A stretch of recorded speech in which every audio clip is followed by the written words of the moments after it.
बहुत बहुत स्वागत है आप सबका एक बार फिर से। लगातार आपके प्रश्न आ रहे हैं कल, और मैं देख रहा हूँ लगातार जो है मेजर कल सी क्लासेस के टेलीग्राम चैनल पे, सौरभ सर के व्हाट्सएप पे, एमकेसी के व्हाट्सएप पे लगातार जो बच्चे अम्बाला सेंटर के रहे हैं उन्होंने लगातार क्वेरी रेज की है सर कि हमारे साथ सर बहुत इनजस्टिस हुआ है, बहुत गलत हुआ है।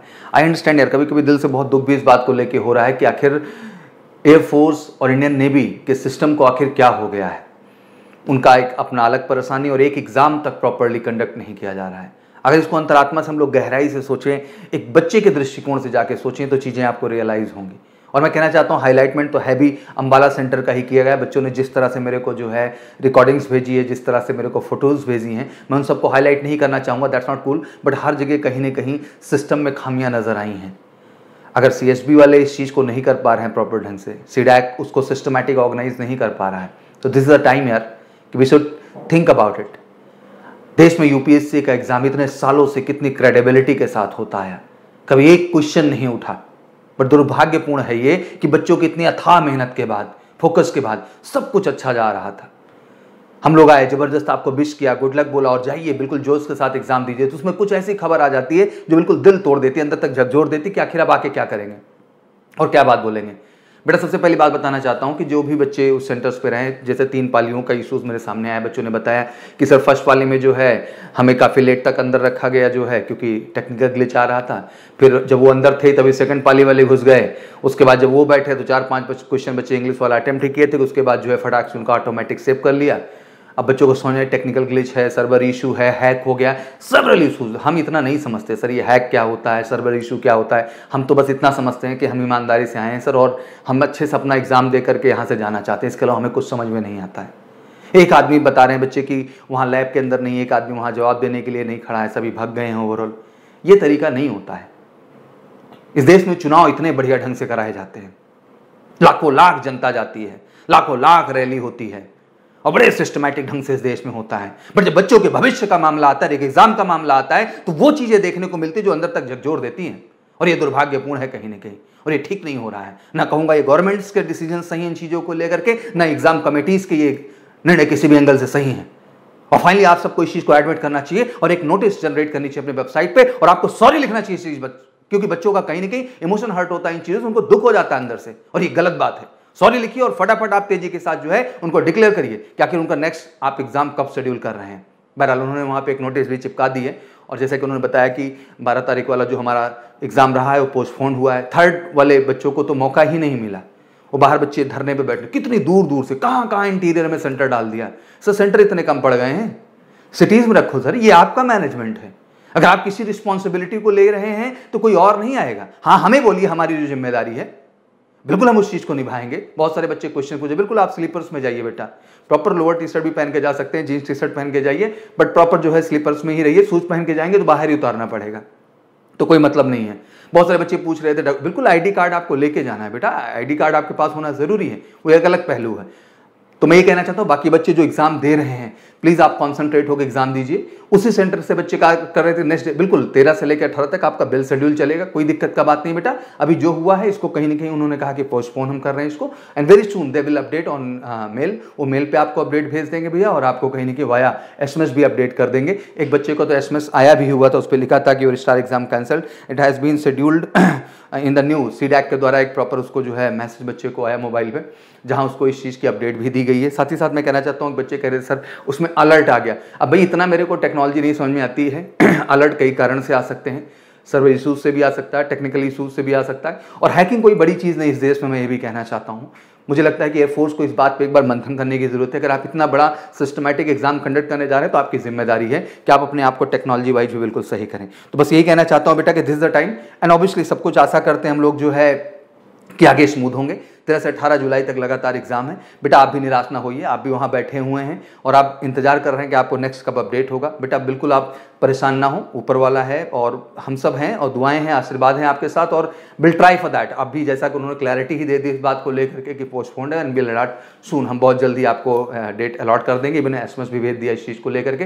तो प्लीज़ आप रिलैक्स रहिए। हाँ थोड़ा बहुत कटाव पे फर्क इसको लेकर के आ सकता है, बट उसको लेकर के हम बाद में बात करेंगे। अभी बस यही कहना चाहता हूँ कि आपके बाकी भाई भी हैं, दोस्त भी हैं जो भी इस एग्जाम के लिए जा रहे हैं, तो सबको पॉजिटिव करिए, एनर्जाइज करिए, और आशा करते हैं कि आज से इस तरह की कोई गलती नहीं होगी। सब कुछ स्मूथ ढंग से, प्रॉपर ढंग से एग्जाम होगा और पर मुझे विवश मत करिए कि इस चीज़ों को लेकर के हम लोग उस लेवल पे आ जाएं जहां हम खुल के एक विरोध और कहते हैं कहीं ना कहीं वो आंदोलन रूपी रूप में जाने का कोशिश करें। I just want to tell you one thing कि मैं नहीं चाहता कि हम उस स्वरूप जो हमारा इंडियन एयरफोर्स के प्रति सम्मान बना हुआ है, डेडिकेशन बना हुआ है, प्लीज उसको आप मेंटेन रखें and that is the only important thing. और उसको मेंटेन करने के लिए सर बस यही है कि हम कुछ नहीं चाहते, हम चाहते हैं इन बच्चों का शांति से अच्छे से एग्जाम हो सर और ईमानदारी से रिजल्ट आए, क्योंकि सर बच्चे बहुत आस रखे हैं। इस कोरोना में बहुत त्रासदी हुई है सर, हर परिवार का सपना है ये बच्चे, उन गरीब माँ बाप का विश्वास है ये, इनसे ही देश समाज हर चीज़ आगे बढ़ना है सर और इन्हीं की वजह से हम सब हैं। तो कहीं ना कहीं मैं यही कहना चाहता हूँ कि इनके मोरल को बढ़ाया जाए और कोई अगर वहाँ बच्चे बैठे भी हैं अभी, मैं कहना चाहता हूँ बेटा कि कोई ना कोई वहाँ आए अथॉरिटी, बच्चों से बात करे और उनको सांत्वना दे, क्लैरिटी दे, जिससे बच्चे रिलैक्स हो सके सर। और सर रिलैक्स करने में क्या जाता है सर, इतनी छोटी सी तो डिमांड है कि आप हमें क्लैरिटी दे दीजिए सो वी कैन प्रोसीड। बाकी रेस्ट बच्चे जितने हैं एग्जाम अपना बेटा कंटिन्यू करिए तेजी के साथ, 30 कोई भी डिस्टर्बेंस नहीं आएगा, आपके स्मूथली एग्जाम होगा। जबरदस्त आपके सामने पूरा का पूरा जो पेपर कल हुआ है उसका एक एग्जैक्ट एनालिसिस, एक एक क्वेश्चन का डिस्कशन आपके सामने बिल्कुल इस वीडियो सीरीज में शुरू होने चल रहा है। एक एक क्वेश्चंस को ध्यान दीजिए, आपको मदद करेंगे, गाइड करेंगे और लगातार जो पेपर डेली बेसिस पे आपके हो रहे हैं हम कोशिश करेंगे आपके लिए डेली उन क्वेश्चंस का ब्रीफ एक्सप्लेनेशन और कॉन्सेप्ट क्लैरिटी कर दें, जिससे जो बच्चे फर्दर एग्जाम देने जा रहे हैं वो भी बेहतर कर पाए। फिर लास्ट टाइम मैं कहना चाहूंगा ईश्वर आपको ढेर सारी शक्ति दे, पॉजिटिविटी, एनर्जी, बेटा जो जोश आपने मेंटेन किया था प्लीज उसी जोश और जज्बे के साथ बढ़ते रहिए और जल्दी आपको डेट क्लियर हो जाएगी। तो अभी मैं यही चाहता हूं बेटा कि दुनिया भर के कंफ्यूजन में जाकर के आप कंसंट्रेट होकर के बेटा केवल अपने एग्जाम में फोकस करें। तो चलिए शुरू करते हैं कल के पेपर का संपूर्ण एनालिसिस। बच्चे लगातार प्रश्न कर रहे थे कि सर कट ऑफ को लेकर के 1-2 दिन बेटा और एग्जाम हो जाने दीजिए प्रॉपर ढंग से। I will come with the real feedback, real analysis, real cut off का वर्जन आपके सामने लेके आऊंगा और आपको प्रॉपर ढंग से बताऊंगा। तो थैंक यू सो मच। चलिए शुरू करते हैं आपके पूरे के पूरे क्वेश्चंस पेपर का एक्चुअल एनालिसिस भारत में, जो कि एक एक क्वेश्चंस को एग्जैक्टली आपके सामने रखेंगे और समझाएंगे और कॉन्सेप्ट भी बता देंगे, जिससे आने वाले बच्चों को भी एक बेहतर मदद हो सके। चलिए शुरू करते हैं। हेलो एवरीवन, तो this is Madhu Pandey and आज मैं आपके सामने उन सभी क्वेश्चंस को लेके आई हूं जो कल के आपके एग्जाम में आए थे। तो जो क्वेश्चन हमें बच्चों से मिले हैं मैं आपके साथ वही क्वेश्चन आज डिस्कस करने वाली हूं। तो let's start with question number 1। If NC2 equal to 36 then find the value of n। इस क्वेश्चन में बच्चे हमें NC2 दिया हुआ है, हम सभी को फैक्टोरियल इसको फाइंड आउट करना आता है। तो ये क्या हो जाएगा, n factorial upon 2 factorial n minus 2 factorial, combination solve करने का फॉर्मूला। ठीक है, तो आप इसको जब सॉल्व करेंगे तो you can write it like this. यहाँ से आपको पता चल रहा है कि आपकी एक क्वाड्रेटिक इक्वेशन बन रही है that is equal to this. तो अगर आप इसके फैक्टर कर लें तो n minus 9 and n plus 8 बनेगा। वी ऑल नो कि n की वैल्यू वुड बी पॉजिटिव, तो n की वैल्यू क्या हो जाएगी 9। n इक्वल टू आपका यहाँ से कितना हो जाएगा 9, तो n की वैल्यू आपके पास 9 आ जाएगी। अगला क्वेश्चन देखते हैं। अगला क्वेश्चन है साइन स्क्वायर x dx को इंटीग्रेट करना है। इसको इंटीग्रेट करना है तो इसका मतलब हमें पता है cos 2x का formula 1 minus cos 2x upon 2 इस तरह लिखा जा सकता है। इसको इंटीग्रेट कर दो, इंटीग्रेट करोगे तो 1 का इंटीग्रेशन इज आपका x एंड cos 2x का integration sin 2x divide by 2 okay plus c। ये आपका फाइनल आंसर हो जाएगा। डिपेंड ऑन आपका ऑप्शन पे डिपेंड करता है कि ये यहाँ पर खत्म किया हुआ था, ये यहाँ पर, तो जिस भी तरह का ऑप्शन दिया है you can see and mark your answer. ठीक है, अगला क्वेश्चन देखो। Next is if x square plus Y square equal to T plus 1 by t and x4 plus y4 equal to ये दिया हुआ, तो आपको d2y अपॉन dx स्क्वायर बताना है। तो अगर आप ध्यान से देखो ये स्क्वायर है, ये 4 है, तो मैं इसका स्क्वायर कर दूं अगर x square plus Y square का whole square equal to T plus 1 upon T का होल स्क्वायर, राइट। तो आप इसको क्या लिख सकते हैं, x4 plus y4 plus 2 x square Y square equal to T square plus 1 upon T square plus 2, right, क्योंकि t इंटू 1 अपॉन टी तो आपका कैंसिल हो जाएगा, बचेगा ये। अब अगर आप ध्यान से देखो तो x4 प्लस y4 की वैल्यू आपको क्या दी हुई है, T square plus 1 upon T square दी हुई है। ठीक है, तो आप यहाँ से क्या लिख सकते हो, इसको अगर हम लिखें तो आपके पास ये चीज़ तो सीधी सीधी कैंसिल हो गई। क्या बच गया यहाँ से, x square Y square equal to 1 और y square equal to x की पावर -2, ये बच गया। इसका मुझे डिफरेंशिएशन करना था, डबल डेरिवेटिव निकालना था d2y अपॉन dx स्क्वायर। तो फर्स्ट डेरिवेटिव अगर आप निकालो तो कितना आ गया 2, इसका फर्स्ट डेरिवेटिव निकालना था बच्चे यहाँ से, this is the first derivative, dy upon dx निकालना था। ओके, सो अगर हम इसका फर्स्ट डेरिवेटिव निकाल तो 2y dy upon dx equal to -2x raise to power -3, तो यहाँ से आपका dy बाई dx कितना बन जाएगा, -2x raise to power -3 bye 2y, और यू कैन कैंसिल 2, तो आप ये बोल सकते हैं कि मैम 1/x³ y आपका फाइनल आंसर बन जाएगा। ठीक है, तो आप ये आंसर दे सकते हैं। तो दिस इज हाउ ये आपका आया था डिफरेंशिएशन से क्वेश्चन। एंड इसके अंदर बच्चे आपके सभी तीनों शिफ्ट के क्वेश्चन मिक्स हैं। तो इस क्वेश्चन को देखो, यहाँ भी आपको इंटीग्रेट करना था, तो आप इसको किस तरह लिख सकते हैं? I can write is 1 + ex - ex, ये लिख सकते हैं। अब मैं इसे अलग अलग करूँ तो 1 माइनस में ex अपॉन में 1 + ex dx बन जाएगा। इसका तो डिफरेंस, इसका integration is directly x, right? You can write is 1 × dx, तो इसका इंटीग्रेशन x हो जाएगा। इसमें आप 1 + ex को t लेट कर लो, तो t लेट कर लोगे तो क्या हो जाएगा? ex dx = dt हो जाएगा। तो यहाँ से आपका dt अपॉन t बनेगा। तो आप लिख सकते हो x माइनस में ln t की जगह आपने कितना माना था? 1 + ex + c, ये आपका फाइनल आंसर हो जाएगा। तो ये आपका आंसर दिया हुआ था ऑप्शन के अंदर। Now see the next. ये क्वेश्चन था कि आपका 5 tan θ = 4 दिया होता, हमें इसकी वैल्यू निकालनी थी।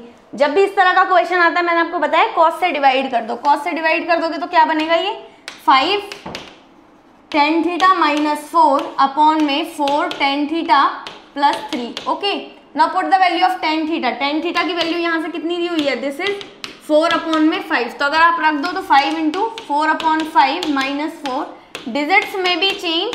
ठीक है, मे बी आपके ऑप्शन क्वेश्चन के अंदर डिजिट्स अलग दी हो, बट द क्वेश्चन वो सेम। 4 - 4 एंड नीचे जो भी हो वी डोंट कंसिडर, क्योंकि 4 - 4 आपका कितना आ गया? 0। तो आंसर आपका फाइनल कितना हो जाता है यहाँ से? 0। ठीक है, now see the next question. Find the value of z modulus, way z आपको ये दिया हुआ है, तो मुझे z का मॉड्यूलस बताना है। ठीक है ना, z का मॉड्यूलस निकालने का क्या तरीका होता है? आपके पास यहाँ पर z दिया हुआ है 1 + i अपॉन 1 - √3 i। जब आप z मॉड्यूलस निकाल रहे हो, इसका मतलब यहाँ का भी निकालोगे और यहाँ का भी। सिंपल, आपको क्या करना होता है? रियल पार्ट का स्क्वायर प्लस में इमेजिनरी पार्ट का स्क्वायर का अंडर रूट। तो रियल पार्ट का स्क्वायर प्लस इमेजिनरी पार्ट का स्क्वायर अंडर रूट, नीचे भी रियल पार्ट का स्क्वायर प्लस इमेजिनरी पार्ट का स्क्वायर का under root. Now you are getting √2 upon √4, तो यू कैन राइट कि ये 1 अपॉन √2 बन जाएगा। तो ये आपका फाइनल आंसर आ जाएगा। Now see the next question, question number 7। Find the value of limit this, इसकी आपको वैल्यू बतानी थी। ये लिमिट x टेंड्स टू 0 है। ठीक है, यहाँ से देखो क्या है ये limit x tends to 0 2x - sin x upon में 2x + 10x, राइट? नाउ इसके दो तरीके, एक तो आप इसको चाहो तो एल हॉस्पिटल से कर लो, और ये भी कर सकते हो कि आप x कॉमन ले लो, तो 2 - sin x अपॉन x बन जाएगा। एंड ये आपका x 2 + 10x अपॉन x बन जाएगा। ना अगर आप लिमिट रखो तो limit sin x upon x कितना होता है? Limit x tends to 0 sin x upon x is 1 and similarly for this. तो x और x कैंसिल हो गया, बचा कितना? 2 - 1 अपॉन 2 + 1। तो you are getting 1/3 as an answer. तो इसका आंसर क्या हो जाना था? 1/3। तो जो भी आपके अंदर ऑप्शन दिए होते हैं वहां से 1/3 was the correct answer. Find the mean of the first n natural number. ये आपका स्टैटिस्टिक्स से क्वेश्चन आया था, जहां पर आपको n नेचुरल नंबर का मीन बताना था। तो मीन का क्या फॉर्मूला होता है? Total sum, n natural number का sum is this, total sum divide by total number. तो टोटल नंबर कितना है? n से n कैंसिल हो गया, कितना आंसर आ गया?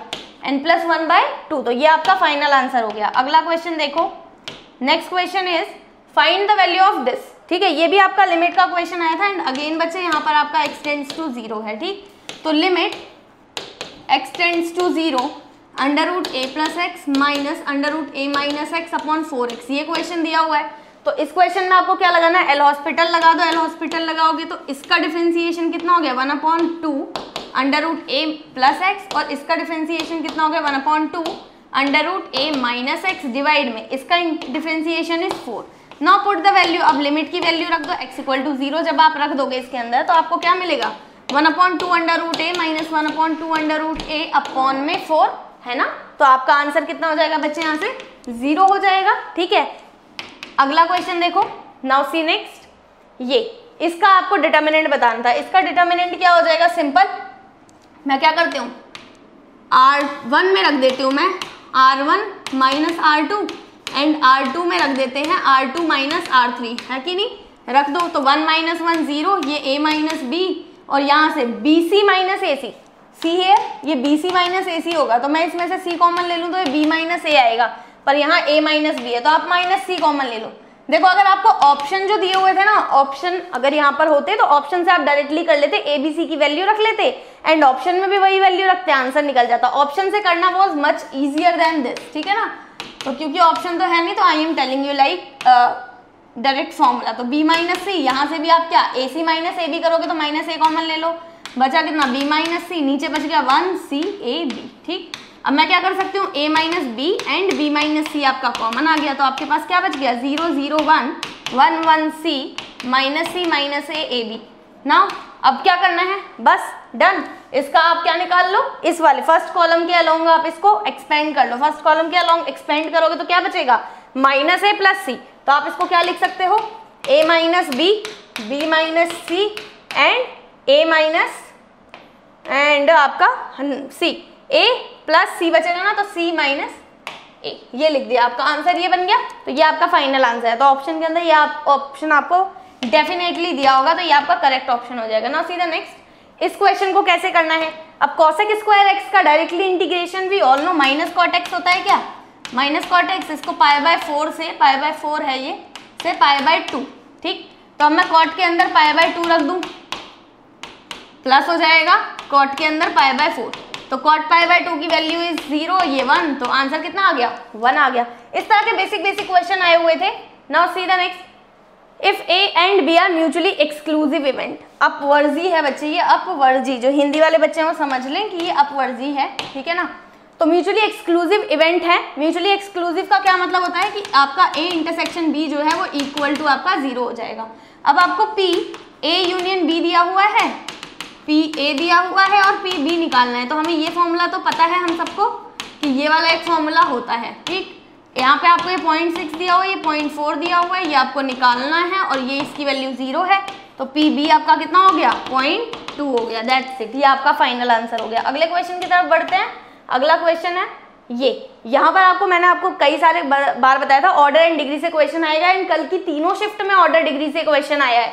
तो देखो इसमें डिग्री बताने को बोला था, तो डिग्री बताने के लिए मेरे पास क्वाड्रेटिक इक्वेशन होनी चाहिए। अब अगर आप ध्यान से देखो बच्चों ने क्या किया है पेपर के अंदर कि क्योंकि उन्हें पता है कि ये हमारा इस फॉर्म में नहीं हो सकता, तो उन्होंने स्क्वायर कर दिया दोनों साइड पर। अगर आप ध्यान से देखो ये स्क्वायर तो ये डिवाइड बाय 2 इससे तो कट रहा है ना, तो आपको स्क्वायर अलग से करने की कोई जरूरत थी नहीं। ठीक है, तो ये आपका कितना हो गया dy/dx की power 3 equal to k d2y upon में dx स्क्वायर, यहाँ 2, बच्चों ने आंसर 4 लिख दिया है, यहाँ 2 आ रहा है, तो मैक्सिमम पावर किसकी है, मैक्सिमम ऑर्डर ये है एंड इसकी पावर कितनी है 2, तो आंसर कितना है आपका 2 है। ठीक, अगला क्वेश्चन देखो नेक्स्ट, बोला है ए एक सेट है इवन नेचुरल नंबर का, ए एक सेट है आपका इवन नेचुरल नंबर का और बी जिसमें लेस देन 8 है, एंड बी जो है वो सेट है। तो ए आपका सेट जो है इवन नेचुरल नंबर का सेट है जिसमें लेस देन 8 नंबर आते हैं, मतलब कि लेस देन 8 से इवन नेचुरल नंबर लेने हैं, और यहाँ पर आपका ऑड नेचुरल नंबर लेना है लेस देन 7, तो ऑड नेचुरल नंबर 1 3 5 हो गए। ठीक है ना, then find the number of possible relation. Possible relation कैसे निकालते हैं आपका 2 raise to power number of element in A into number of element in B. तो number of element in A कितने हैं आपके 3 हैं और number of element in B कितने हैं 3 हैं, तो 2 raise to power 9। Same question आपका सेकंड शिफ्ट में भी आया हुआ है, बट द प्रॉब्लम इज कि यहाँ आपको ऐसे दिया हुआ है, वहाँ पे आपको सीधा NA और NB दे दिया है और रिलेशन पूछा हुआ है। तो माइंडेड कि आपको रिलेशन का क्वेश्चन आ रहा है, तो रिलेशन का क्वेश्चन का ये फॉर्मूला आप समझ के जाओ। अगला, इफ ये is a series and find the total number of terms. Total number of terms बतानी है इस सीरीज में, ये एक सीरीज दी हुई है। तो अगर आप ध्यान से देखो तो a आपको दिया हुआ है √3 और r की वैल्यू कितनी हो गई 3/√3, दैट इज ये भी आपके √3 ही है। ठीक है ना, एक r भी आपका यही हो गया। तो सम निकाल आप अगर यहाँ से an निकालो, ठीक, तो an का क्या फॉर्मूला होता है an इक्वल टू ARn-1। ठीक है, an आपको कितना दिया, last term is 729, first term is √3 and ये भी आपका √3 दिया हुआ है n-1। तो आप देखो √3 की पावर कितना दिया हो गया, ये n हो गया, ये 729 हो गया। अब 729 को अगर आप देखो तो 3 की टर्म्स में कैसे लिखा जा सकता है, ये 3 की टर्म्स में अगर मैं देखूं तो 3 की पावर 5 आप 729 को अगर करें 3 से, तो आप इसका एलसीएम ले सकते हैं। जिन बच्चों को डायरेक्ट पता है वो डायरेक्ट भी लिख सकते हैं। 3 2 जा 6, 3 4 जा 12, 3 3 जा 3, 3 8 1। ठीक है, उसके बाद 3 से आप आगे करेंगे तो 27, उसके आगे करेंगे तो 3 9, 3 से करेंगे फिर 3 3 1। तो कितनी बार 3 आ गया, 3 आ गया 6 बार, लेकिन हमें क्या चाहिए √3। तो √3 कितनी बार हो जाएगा 12 टाइम्स, तो √3n, मतलब कि कौन सी टर्म है n इक्वल टू 12। ठीक है, ये 12th टर्म है आपकी जो दी हुई है, तो n इक्वल टू 12 आ जाएगा आपका। See the next question. अगला क्वेश्चन है आपके पास find the differentiation of this, इसका डिफरेंशिएशन बताना है। तो y इक्वल टू मान लिया आपको ये दिया हुआ था, ठीक है, इसमें आपको सिंपल चेन रूल लगाना है, dy बाई dx निकालने को बोल रहे हैं। तो सबसे पहले आपका cos, इस पूरे को x मान लोगे तो cos x का डिफरेंशिएशन है sin x, तो sin of sin x square, लेकिन क्योंकि ये x नहीं है तो इसका दोबारा डिफरेंशिएशन कर देना था, तो इसका दोबारा डिफरेंशिएशन करोगे तो sin x का differentiation is what, cos x, and इसको आप लिख दोगे cos x स्क्वायर। क्योंकि x स्क्वायर आपका x नहीं है तो इसका दोबारा डिफरेंशिएशन करोगे तो आंसर कितना आ जाएगा, 2x। ये आपका कंप्लीट आंसर है कि -2x cos x square sine of sin x square, ये आपका फाइनल आंसर आना था, ऑप्शन के अंदर दिया होगा, इसको आप करेक्ट मार्क कर सकते थे। नाउ सी द नेक्स्ट, बोला कि find the sum of series, इस सीरीज का सम बताओ। तो आपका सीक्वेंस सीरीज से क्वेश्चन अगर आप देखो तो क्यूब का फॉर्मूला बन रहा है, बट जो हम फॉर्मूला जानते हो 1 से लेके n तक जानते हैं, यहाँ 1 से n नहीं दिया, तो आप क्या कर सकते हो, इसको 1 से 4 तक की एक सीरीज बनाओ और एक 1 से 100 तक की सीरीज बनाओ। 100 तक की सीरीज में से 4 की सीरीज को माइनस कर दो। सी कैसे, n टर्म्स का अगर आप फॉर्मूला देखो तो n+1 divide by 2 raise to power 2 यही होता है, ठीक है। तो यहाँ पर अगर मैं लिखूँ इसको तो क्या हो जाएगा, n की वैल्यू आपकी कितनी दी हुई है, अगर मैं 100 लेती हूँ तो 100+1 डिवाइड बाई 2 स्क्वायर माइनस में 4 के लिए आप लिख रहे हो तो 4+1 अपॉन 2 का स्क्वायर। तो अगर आप देखें तो 100 इंटू 101 का स्क्वायर अपॉन में 4 माइनस में 4 इंटू में 5 का स्क्वायर अपॉन में 4, ठीक है ना। इस चीज को आपको सॉल्व करना था, इस चीज को सॉल्व करने के बाद you can easily get the answer, ये a² माइनस b² का फॉर्मूला बन जाएगा। तो आप इसको लिख सकते हैं 10100 प्लस में 9 प्लस में 20, 4 5 जा 20 एंड 10100 माइनस 20 अपॉन में आपका 4, ठीक है ना। ये चीज आप सॉल्व कर लेंगे तो you can finally get the answer. Now see the next, find the value of sin 75। sin 75 की वैल्यू अगर आपको निकालनी है तो आप इसे 45 + 30 लिख सकते हैं। ऐसे ही आपका tan 54 की वैल्यू भी आई हुई है पेपर के अंदर, यहाँ पर आपका sin 45 + 30 की वैल्यू बतानी है। तो क्या लिख सकते हैं, sin a + b का फॉर्मूला लगा दो, sin a cos b plus cos a sin b, ठीक है। यहाँ से sin 45 की वैल्यू इज 1/√2, cos 30 की वैल्यू आपकी कितनी होती है, √3/2।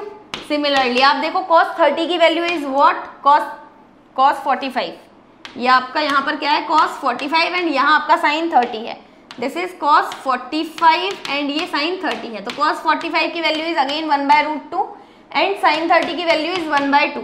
तो आप लिख सकते हैं √3/2√2 और इसको लिख सकते हैं 1/2√2। तो आपका आंसर कितना आ गया, √3 + 1/2√2।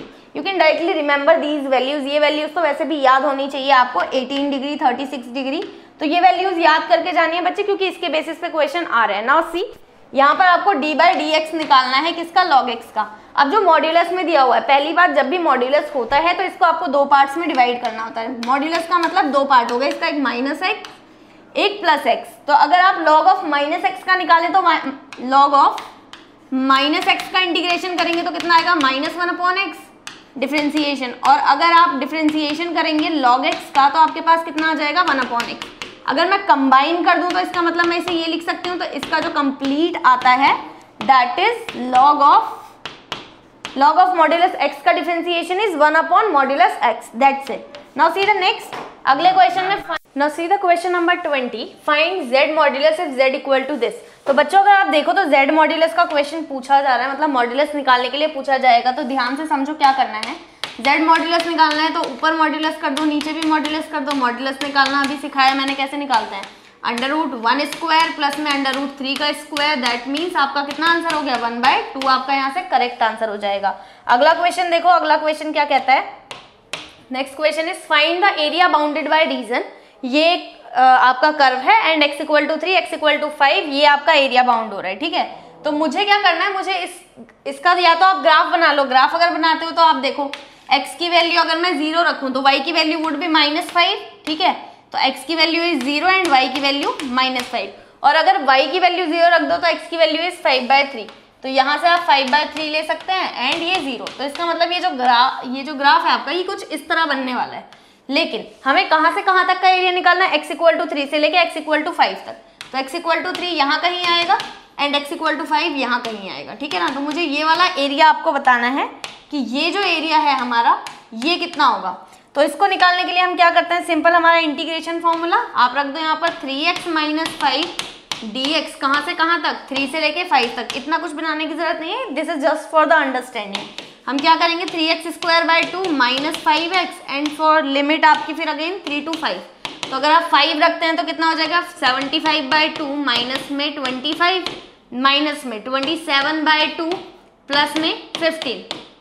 तो आपका जो फाइनल आंसर बनेगा वो 75 - 27 करो, कितना बना, 15 में से 7 गए, बचे आपका 8, ठीक, and 6 - 2 is 48, 48 divide by 2 minus में 10, दिस इज 24 - 10, तो answer would be 14 square unit. तो 14 square unit will be your correct answer. अगला क्वेश्चन देखो, नेक्स्ट इज आपका वेक्टर से आया था, p वेक्टर दिया हुआ है, q दिया हुआ है, r दिया हुआ है, और आपको सिंपल ये निकालना था 3p + 2q - r, ठीक है। तो सिर्फ समेशन लगाना था, तो 3 से अगर मैं मल्टीप्लाई करूं तो 3i cap plus 3j cap plus 3k cap, उसका प्लस 2q है तो plus 8j plus 2k and then minus r है तो माइनस i माइनस k।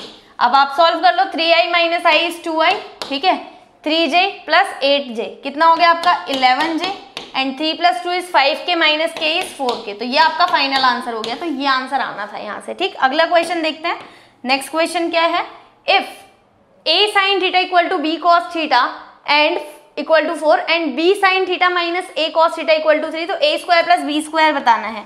जब भी आपके पास इस तरह का कोई भी फॉर्मेट हो जहां भी आपका हमें पता है a sin theta plus b cos theta equal to आपका अगर d दिया हुआ है and b sin theta minus a cos theta अगर आपका c दिया हुआ है, तो आंसर डायरेक्टली क्या हो जाता है a² + b² equal to d² + c²। तो सिंपली आपको क्या कर देना है 4² + 3², तो आपका आंसर कितना हो गया 16 + 9 इज 25, तो 25 आपका करेक्ट आंसर हो जाएगा। अगला क्वेश्चन देखो यहाँ से next, if y² = 4x then find directrix of this curve. I have told you कि जितने भी आपके कॉनिक सेक्शन के फॉर्मूले हैं वो आप याद करके जाना है, सीधा डायरेक्ट्रिक्स पूछा है। तो अगर मैं y² = 4ax बनाऊं तो कैसा बनेगा, this is equal to this, directrix क्या होती है ये वाला, तो ये लेंथ कितनी होगी 4a होती है, तो डायरेक्ट्रिक्स कितनी हो गई मेरी y² = 4ax दिया है तो डायरेक्ट्रिक्स आपकी 4a हो जाएगी लेंथ, दैट्स इट। नाउ सीधा अगला क्वेश्चन, इसमें क्या है आपका, यहाँ से ये दिया हुआ है कि ये एक सिंगुलर मैट्रिक्स है तो x की वैल्यू फाइंड आउट करनी है। जो भी आपकी सिंगुलर मैट्रिक्स होती है उसका determinant would always be equal to 0, तो इसका डिटर्मिनेंट भी आपका कितना होने वाला है 0 हो जाएगा। तो आप इसको इस तरह लिख सकते हैं कि इसका डिटर्मिनेंट इक्वल टू 0।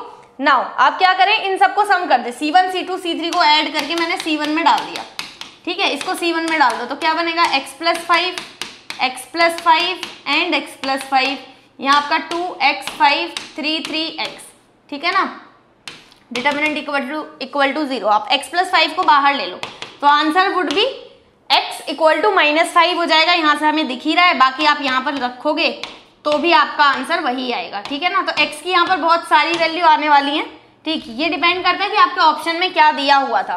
तो एक तो वैल्यू आपकी यहाँ से दिस इक्वल टू 0 रखोगे तो x की वैल्यू -5 हो गई, एक आप यहाँ से निकाल सकते हो जब आप इनको माइनस करके लिखोगे। तो यहाँ पर अगर आप माइनस करके लिखते हो तो मैंने r1 में r2 को माइनस कर दिया, 0 बन गया, 2 - x बन गया, 3 - 3 0 बन गया, ठीक है। एंड यहाँ आपको अगेन लिखने की जरूरत नहीं है, आप इसको इतना ही छोड़ सकते हो। तो देखो यहाँ कितना बन गया आपका, मैं इस रो के अकॉर्डिंग अगर सॉल्व कर लूँ तो x - 3, तो ये बन जाएगा आपका हो जाएगा x - 2 x - 3 एंड x + 5 ये इक्वल टू 0। तो x की 3 वैल्यू आ गई 2 3 एंड -5, मतलब ये 3 वैल्यू हो सकती है x की जब भी आपकी सिंगुलर मैट्रिक्स बनेगी। तो x की 3 वैल्यूज में से आपको जो भी वैल्यू दी आप वो आंसर मार्क कर सकते थे।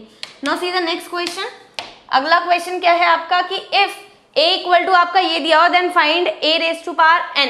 हमें a की वैल्यू दी हुई है, तो आपको जब a दिया हुआ है तो आप क्या कर सकते हैं, यहाँ से आप a² फाइंड आउट करने की कोशिश करो, कितना होगा, मैं इसका इसी से मल्टीप्लाई अगर कर दूं तो 1 0 2 1, अगेन 1 का मल्टीप्लाई आपने 1 से किया, 2 का मल्टीप्लाई 0 से किया, 1 आ गया, 1 का मल्टीप्लाई 2 से इसका 4 आ गया, 0 0 आ गया, 0 का करेंगे आप यहाँ से 1 आ जाएगा। तो अगर आप ध्यान से देखो तो क्या हो रहा है, ये a2 इक्वल टू यहाँ पे आपका 1 2⁻² 0 1, ठीक है, ऐसा बन रहा है। तो a⁴n का फॉर्मूला क्या हो जाएगा, a⁴n would be equal to 1 0 2⁻n 1, ये हो जाएगा आपका फाइनल आंसर, है ना। ये चीजें तो सेम आ गई, ये चीज चेंज हुई है केवल, कैसे हुई है, ये 2 था, ये 2 स्क्वायर हो गया जब हमने स्क्वायर किया, तो जब a raise to power n करोगे तो यहाँ 2 रेज़ टू पावर n हो जाएगा, दैट्स इट, समझे। तो ये थे हमारे क्वेश्चंस जो आपके पिछले कल के शिफ्ट में आए हुए हैं, तीनों शिफ्ट के मिला के थे, ठीक है। There are so many question. अब हम जो क्वेश्चन आपसे यहाँ मैंने जो डिस्कस किए हैं बच्चे, आपको सौरभ सर ने ऑलरेडी जो कल यहाँ पर आपका अंबाला के अंदर स्कैम हुआ है उसके बारे में आपको वीडियो में बताया हुआ है, आप वहां से जाके देख सकते हैं। तो देयर इज अ इशू, ठीक है। बाकी हम डिस्कस करते रहेंगे जो आज के पेपर में आए हैं। थैंक यू, जय हिंद। Welcome to major Kalsi classes. मेरा नाम मधुर सिंह है। बच्चों, आज हम आपके सामने बिल्कुल रियल पेपर लेके आए हैं। अभी तक हम मॉडल पेपर और प्रैक्टिस पेपर आपको कराते थे, आज बिल्कुल रियल पेपर लाए हैं। पहले भी कहा था जो पढ़ाऊंगा फंसेगा, बिल्कुल आएगा, वो चीज़ देखने को मिला है। पिछले मॉडल पेपर और आपको चैप्टर वाइज जब भी हमने कराया है उसमें मैं हमेशा कहता था इन क्वेश्चन को नोट करिए, आएगा जरूर, और आया भी है, ठीक है। बच्चों, ये ऑनलाइन जो पेपर होता है हम तो देख नहीं पाते, माध्यम आप ही होते हैं। आप बस हमें इतना बताते हो कि सर इस टॉपिक से क्वेश्चन आया था, इस टाइप का आया था, मगर हम आपके सामने इस क्वेश्चन को फ्रेम करके 4 ऑप्शन के साथ कि हाँ ये देखिए इस टाइप का क्वेश्चन आया है, जिससे आपको एक परफेक्ट फीलिंग भी आए कि हाँ इस टाइप का क्वेश्चन हो सकता है, ठीक है। तो देर ना करते अपने क्वेश्चन को समझते हैं, और जो बच्चों का भी एग्जाम आगे बाकी है वो भी इससे कुछ ना कुछ समझेंगे कि हाँ आगे वाले एग्जामों में क्या चीजें होंगी, ठीक है। चलिए देखते हैं। सबसे पहला क्वेश्चन अगर हम बात करते हैं, मुझे तो बड़ी खुशी है कि जो पढ़ाया वो चीज़ फंस गया, ये बहुत खुशी है। और अभी पैनल डिस्कशन जब हम लोग का हुआ था उसमें मैंने कुछ टॉपिकों का नाम लिया था, सौभाग्य है कि वो आज देखने को मिला, ये बहुत अच्छी बात है, ठीक है। तो SI unit of current is अगर हम बात करते हैं तो एसआई यूनिट अगर हम करंट की बात करते हैं तो क्या होती है, छोटा सा क्वेश्चन है, देख के बता सकते हैं। मैं हमेशा कहता था कि एनडीए का जो क्वेश्चन एयरफोर्स का जो क्वेश्चन है ये जो बहुत बड़े लेवल का नहीं होता, छोटी छोटी चीजें अगर आपको पता है तो बड़े आराम से कर सकते हो, अपने कट ऑफ को बड़े अच्छे से क्लियर कर सकते हो, ठीक है। तो SI unit of current is क्या हो जाएगा, एम्पियर। कौन सा होगा, एम्पियर, ठीक है। आगे लिखा है विच is the wrong statement about the isobaric process, which is the wrong statement about the isobaric. Isobaric में प्रेशर कांस्टेंट होता है, फॉलो द चार्ल्स लॉ होता है, heat absorb is not zero. चौथा ऑप्शन क्या होता है, वर्क डन इज जीरो, गलत ढूंढना है, तो वर्क डन जीरो क्या है, ये गलत है आइसोबेरिक के हिसाब से, ठीक है।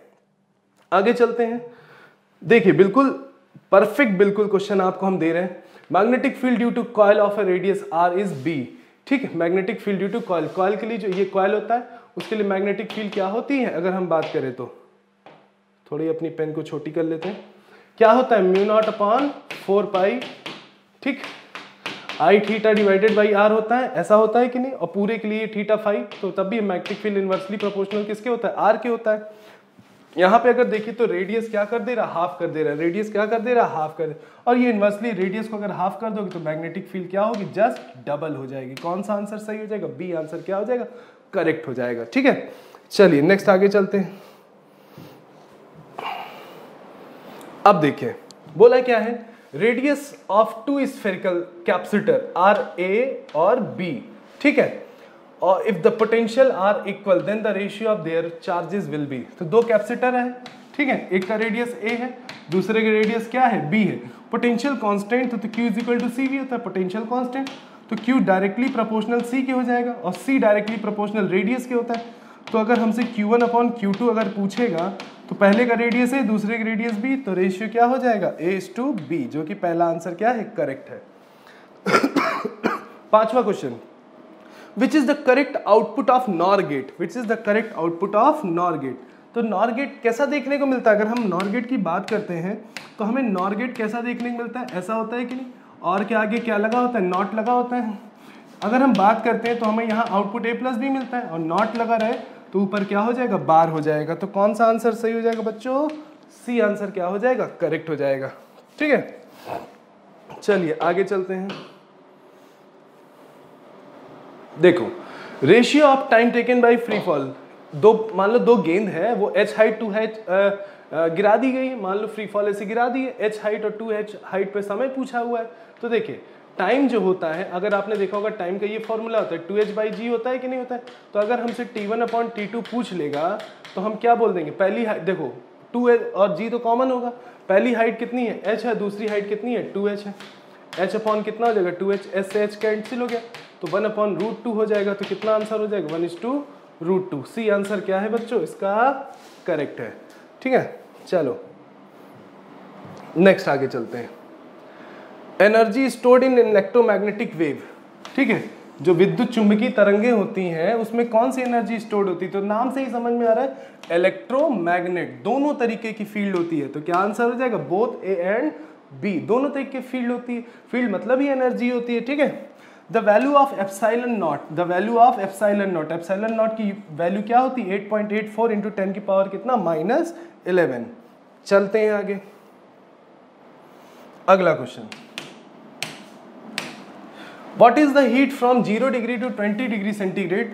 What will be happen in the volume? ठीक है, 0 डिग्री 20 डिग्री सेंटीग्रेड पे अगर हम हीट करते हैं तो क्या होता है वॉल्यूम, तो वॉल्यूम सबसे पहले डिक्रीज करता है, फिर क्या करता है, इंक्रीज। एनोमिनस बिहेवियर होता है जो आप पढ़ाया भी जाता है हम लोगों को। ठीक है, चलो अगला क्वेश्चन जो टॉर्क से रिलेटेड था, क्या लिखा है, correct relation of torque. Torque का करेक्ट रिलेशन क्या होता है, देख के ये सब चीज हम हमेशा बोलते हैं कि बच्चों कुछ क्वेश्चन तो ऐसे ही आते हैं जो देख के मारे जा सकते हैं, उसमें समय नहीं लगता है। ठीक है, आज का जो पेपर आया है मेरे ख्याल से 10 मिनट में भी नहीं, 10 मिनट से कम ही समय में हम कर सकते हैं। प्रेशर का डायमेंशन पूछा है, प्रेशर का डायमेंशन क्या होता है, ml-1 T-2 होता है। ठीक, अगला, what does the magnetic susceptibility represent. Susceptibility क्या बताती है, sensitivity of the magnetic field बताती है। ठीक है, चलो ये सब क्वेश्चन क्या है, ये सब तो थियोरेटिकल है, जल्दी जल्दी बता। ये देखो एक तो छोटा सा न्यूमेरिकल भी कह सकते हो। दिया क्या है, रिफ्रैक्टिव इंडेक्स दिया है, देख लो, और हमसे पूछा क्या, क्रिटिकल एंगल बताना है। तो रिफ्रैक्टिव इंडेक्स और क्रिटिकल एंगल की अगर हम बात करें तो क्या होता है, अगर ये रिलेशन आपने पढ़ा होगा, देखिए ये रिलेशन पढ़ा होगा, sine IC is equal to 1/μ, और म्यू की वैल्यू 1.414, ये अपने से मैंने ले ली है, बच्चे ने बताया था कि ये दिया था, तो इसको हम क्या बोल सकते हैं, 1/√2 बोल सकते हैं, 1.4। तो अगर हम बात करें तो जो हमारी थीटा या जो IC आएगा वो कितना डिग्री आ जाएगा, 45 डिग्री आ जाएगा। कौन सा आंसर सही हो जाएगा, ए आंसर क्या हो जाएगा, करेक्ट हो जाएगा। ठीक है, चलिए आगे चलते हैं। Light wave goes from one medium to another medium. ठीक, तो वेवलेंथ पे क्या असर पड़ेगा, वेवलेंथ जो होता है रिफ्रैक्टिव इंडेक्स के इनवर्सली प्रोपोर्शनल होता है। यहाँ मीडियम बोला है, कैसा मीडियम ये नहीं बोला है, तो क्या करेगा, में इंक्रीज भी कर सकता है और डिक्रीज भी कर सकता है। चौथा ऑप्शन क्या है, करेक्ट है। अगला बोला what does the area bounded BH का, BH का जो हिस्टैरिसीस होता है जिसको शैथिल्यता कहते हैं, वो क्या बताता है, एनर्जी लॉस को बताता है। 16 क्वेश्चन अगर पढ़िए, when a rod move in a uniform magnetic field induce EMF, जब रॉड जो है यूनिफॉर्म मैग्नेटिक फील्ड में जाती है तो फ्लक्स आता है, विद्युत वाहक बल भी आता है जिसे हम कहते हैं। ठीक है, विद्युत वाहक बल कितना होता है, BLV होता है, देख के आंसर बता सकते हैं। ठीक, अ water tanker is accelerated uniformly, एक वाटर टैंकर ऐसे है, किसी गाड़ी पे ऐसे रखा हुआ है, इसमें पानी ऐसे भरा हुआ है, अगर ये एक्सेलरेट होगा तो पानी किधर की ओर जाएगा, पीछे के मुंह बैकवर्ड हो जाएगा। कौन सा आंसर सही हो जाएगा, ए आंसर क्या हो जाएगा, करेक्ट हो जाएगा। देखिए मुझे ही देखिए क्या करना है, बस पढ़ रहा हूँ, टिक मार रहा हूँ, कोई बहुत कठिन क्वेश्चन नहीं आया। चलो आगे चलते हैं। There are charges, 3 charges are placed at the vertex of equilateral triangle, ये दिया है Q चार्ज और Q चार्ज। ठीक, सबकी डिस्टेंस कितनी है, A है, इनके बीच जो लगने वाला फोर्स है उसका रेशियो बताना है। क्या बोला है, then the ratio of the force between the charges. तो अगर देखिए इनके बीच का फोर्स और इनके बीच का फोर्स दोनों बराबर, क्योंकि चार्ज का पेयर और डिस्टेंस भी क्या है, बराबर। जब सब कुछ बराबर है तो इनका रेशियो कितना आएगा, 1:1 का आएगा। कोई दिक्कत, तो कौन सा आंसर सही बच्चों, कौन सा आंसर सही, सी आंसर क्या है, करेक्ट है। चलिए आगे चलते हैं। ठीक, 19वां नंबर question, what does the resistance changes, ये चार्जेस लिखा है, changes when the resistivity is reduced. ठीक, तो प्रतिरोधकता घटाने पे प्रतिरोध क्या हो जाता है, कम हो जाता है, डिक्रीज हो जाता है, डायरेक्ट बता सकते हो। ठीक है, energy present at the mean position of the pendulum, mean position pendulum का क्या होता है, यहाँ पे होता है, और यहाँ पे हाइट क्या होती है, 0 होती है, और काइनेटिक एनर्जी क्या होती है, मैक्सिमम होती है। और इसका मतलब है कि हमें सिर्फ क्या मिलेगी, काइनेटिक एनर्जी मिलेगी। आगे चलते हैं। अब क्या बोला है, at what height from the earth surface value become, मतलब आपको बताना क्या है कि जब आपकी g की वैल्यू g/16 हो जाए तो हाइट क्या होगी। तो अगर हम बात करते हैं g' कर ले तो क्या हो जाएगा, r² r + h का होल स्क्वायर हो जाएगा। अगर ध्यान से देखिए तो g की वैल्यू g/16, g से g कट गया तो 1/16 हो जाएगा कि नहीं। और ये स्क्वायर अगर इधर आएगा तो ये रूट हो गया, तो ये r अपॉन क्या हो जाएगा, r प्लस h हो जाएगा। इसको 1/4 बोल सकते हैं कि नहीं, r upon r plus h हो जाएगा। इसको क्रॉस मल्टीप्लाई करा दीजिए तो कितना होगा, r plus h is equal to कितना, 4r हो जाएगा। h की वैल्यू कितनी आ जाएगी, 3r आंसर। कौन सा आंसर, 3r आंसर। 22वां question, when a process work is equal to 0, ठीक, then by decreasing the heat happen to the temperature, तो टेम्परेचर क्या कर जाएगा, डिक्रीज कर जाएगा। 22 का क्या हो जाएगा, बी आंसर क्या है, करेक्ट है। तो बच्चों क्वेश्चन का लेवल देख लिया होगा आप लोगों ने कैसा है, ठीक है। अच्छे अच्छे कमेंट करिए। हम फिर नेक्स्ट जल्दी है आपको जो पेपर बच्चों से कंफर्म होते हैं हम कंफर्म करेंगे और इसी तरीके फ्रेमिंग करके आपके सामने प्रस्तुत करेंगे। आपका प्यार और आपका सपोर्ट बहुत ज़रूरी है हमारे लिए, उसी से हमें एनर्जी आती है, ठीक है। और हम अपने काम को करने के लिए प्रतिबद्ध भी होते हैं और अच्छा से अच्छा रियल और हमेशा आपके लिए रियल चीज़ ही परोसेंगे, ठीक है। मिलते हैं नेक्स्ट वीडियो में, थैंक यू। गुड मॉर्निंग बच्चों एंड जय हिंद। मेरा नाम है गौरव अग्रवाल और आज मैं आपके सामने मौजूद हूं एयरफोर्स के होने वाले एग्जाम्स की एक एनालिसिस लेकर, मेमोरी बेस्ड उन सवालों के आधार पर जो सवाल बीते हुए मंडे को कुछ बच्चे अपने एग्जाम में देख चुके हैं और उन्होंने हमें फॉलोअप दिया है। देखो बच्चों, निश्चिंत रहिए, एयरफोर्स का एग्जाम है, अच्छे तरीके से हुआ है। अंबाला वाले केस के बारे में भी ज़्यादा परेशान ना हो, सौरभ सर आपको ऑलरेडी बता चुके हैं। हमें अपनी पढ़ाई पर फोकस करना है। क्वेश्चंस ऐसे आए कि देखो, जैसे एक बड़ा सिंपल सा सवाल आया कि एक वर्ब है मूव, उसका आपको नाउन बनाने के लिए बोला गया। तो बहुत सिंपल सी बात है, मूव माने गति करना, मूव नाउन की एब्स्ट्रैक्ट नाउन मतलब मूव वर्ब की एब्स्ट्रैक्ट नाउन बनेगी मूवमेंट। मूवमेंट माने गति और मूव माने था नाउन। अगला है, आपको एडोरेबल की वर्ब बनानी थी। एडोरेबल की वर्ब बनानी थी। एडोरेबल मतलब प्रशंसनीय, जिसको पसंद किया जा सके, अच्छा, लायकदार। तो एडोरेबल की जो वर्ब होती है वो होती है एडोर, पसंद करना, प्रेम करना, लाइक करना वगैरह। उसके बाद आपको वर्ब बनानी थी शब्द स्टेट की। स्टेट का मतलब होता है अवस्था, स्टेट का मतलब होता है प्रदेश। उसकी जो वर्ब बनेगी वो हो जाएगी स्टेटेड। स्टेटेड मतलब उस अवस्था में बना हुआ। उसके बाद बच्चों आपको ट्रांसफॉर्मेशन करना था। डायरेक्ट इनडायरेक्ट नरेशन का सवाल है। जैसा कि हम लोग 1 तारीख से आप लोगों के लिए मॉडल पेपर लेकर आ रहे थे, हर मॉडल पेपर में मैंने आपसे कहा वॉइस और नरेशन को अच्छे से रिवीजन कर लीजिए। वॉइस और नरेशन के सवाल निःशुल्क होते हैं। तो नरेशन का एक आसान सवाल, he said to me I am doing my work, इसका जब इनडायरेक्ट आपको बनाना है, पहली बात क्या था कि सेड टू को चेंज किया जा सकता है, लेकिन वो विकल्पों के आधार पर हमेशा होता है। सेड टू को चेंज किया ही जाएगा, हम इसकी कसम नहीं खा सकते। तो सेड टू मी को हम टोल्ड भी कर सकते हैं और सेड टू में भी छोड़ सकते हैं। इन्वर्टेड कॉमास को हटाकर दैट लग ही जाएगा। अब यहाँ पर हम आय को परिवर्तित करेंगे ही के मुताबिक ही में, और एम बदल जाएगा वॉज में। तो सेंटेंस हो जाएगा he said to me that he was doing his work. भाई जैसे आय बदलेगा ऐसे ही माय भी बदलेगा। तो ये हुआ नरेशन का सवाल। उसके बाद एक और नरेशन का सवाल, क्योंकि इस समय जो मैं आपके पास लेकर आया हूं ये तीनों शिफ्ट में आए हुए सवालों का मिक्सचर है, तो सवालों की संख्या 20 से ज़्यादा है और 1 से ज़्यादा प्रकार के सवाल हैं। टीचर ने बच्चों से कहा यू शुड वर्क हार्ड, तो फिर वही बात, सेड टू को टोल्ड में बदलना वैकल्पिक होता है, विकल्पों पर निर्भर करता है। तो जब हम इनडायरेक्ट बनाएंगे द टीचर सेड टू का हो जाएगा द टीचर टोल्ड। उसके बाद स्टूडेंट्स अपनी जगह रहेगा, इन्वर्टेड कॉमास को हटाकर कंजंक्शन के रूप में लगेगा दैट। यू है सेकंड पर्सन, ये बदलेगा ऑब्जेक्ट के मुताबिक। ऑब्जेक्ट है स्टूडेंट्स, इसलिए स्टूडेंट्स के हिसाब से यू की जगह लग गया दे। शुड में कोई परिवर्तन होता ही नहीं है, इसलिए कोई परिवर्तन नहीं हुआ। छठा सवाल देखें। अब छठे सवाल से क्या है कि आपको पैसिव वॉइस बनाना है।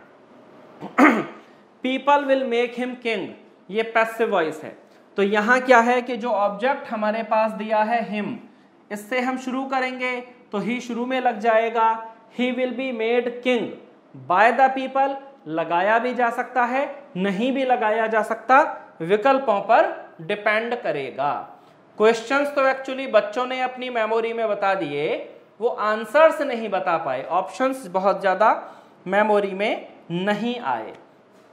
फिक्स प्रीपोजिशन का सवाल आया, माल न्यूट्रिशन्ड चाइल्ड, यही सवाल मॉडल पेपर में हम आपको लिखवा चुके कि डाई के बाद ऑफ कब लगता है, फ्रॉम कब लगता है।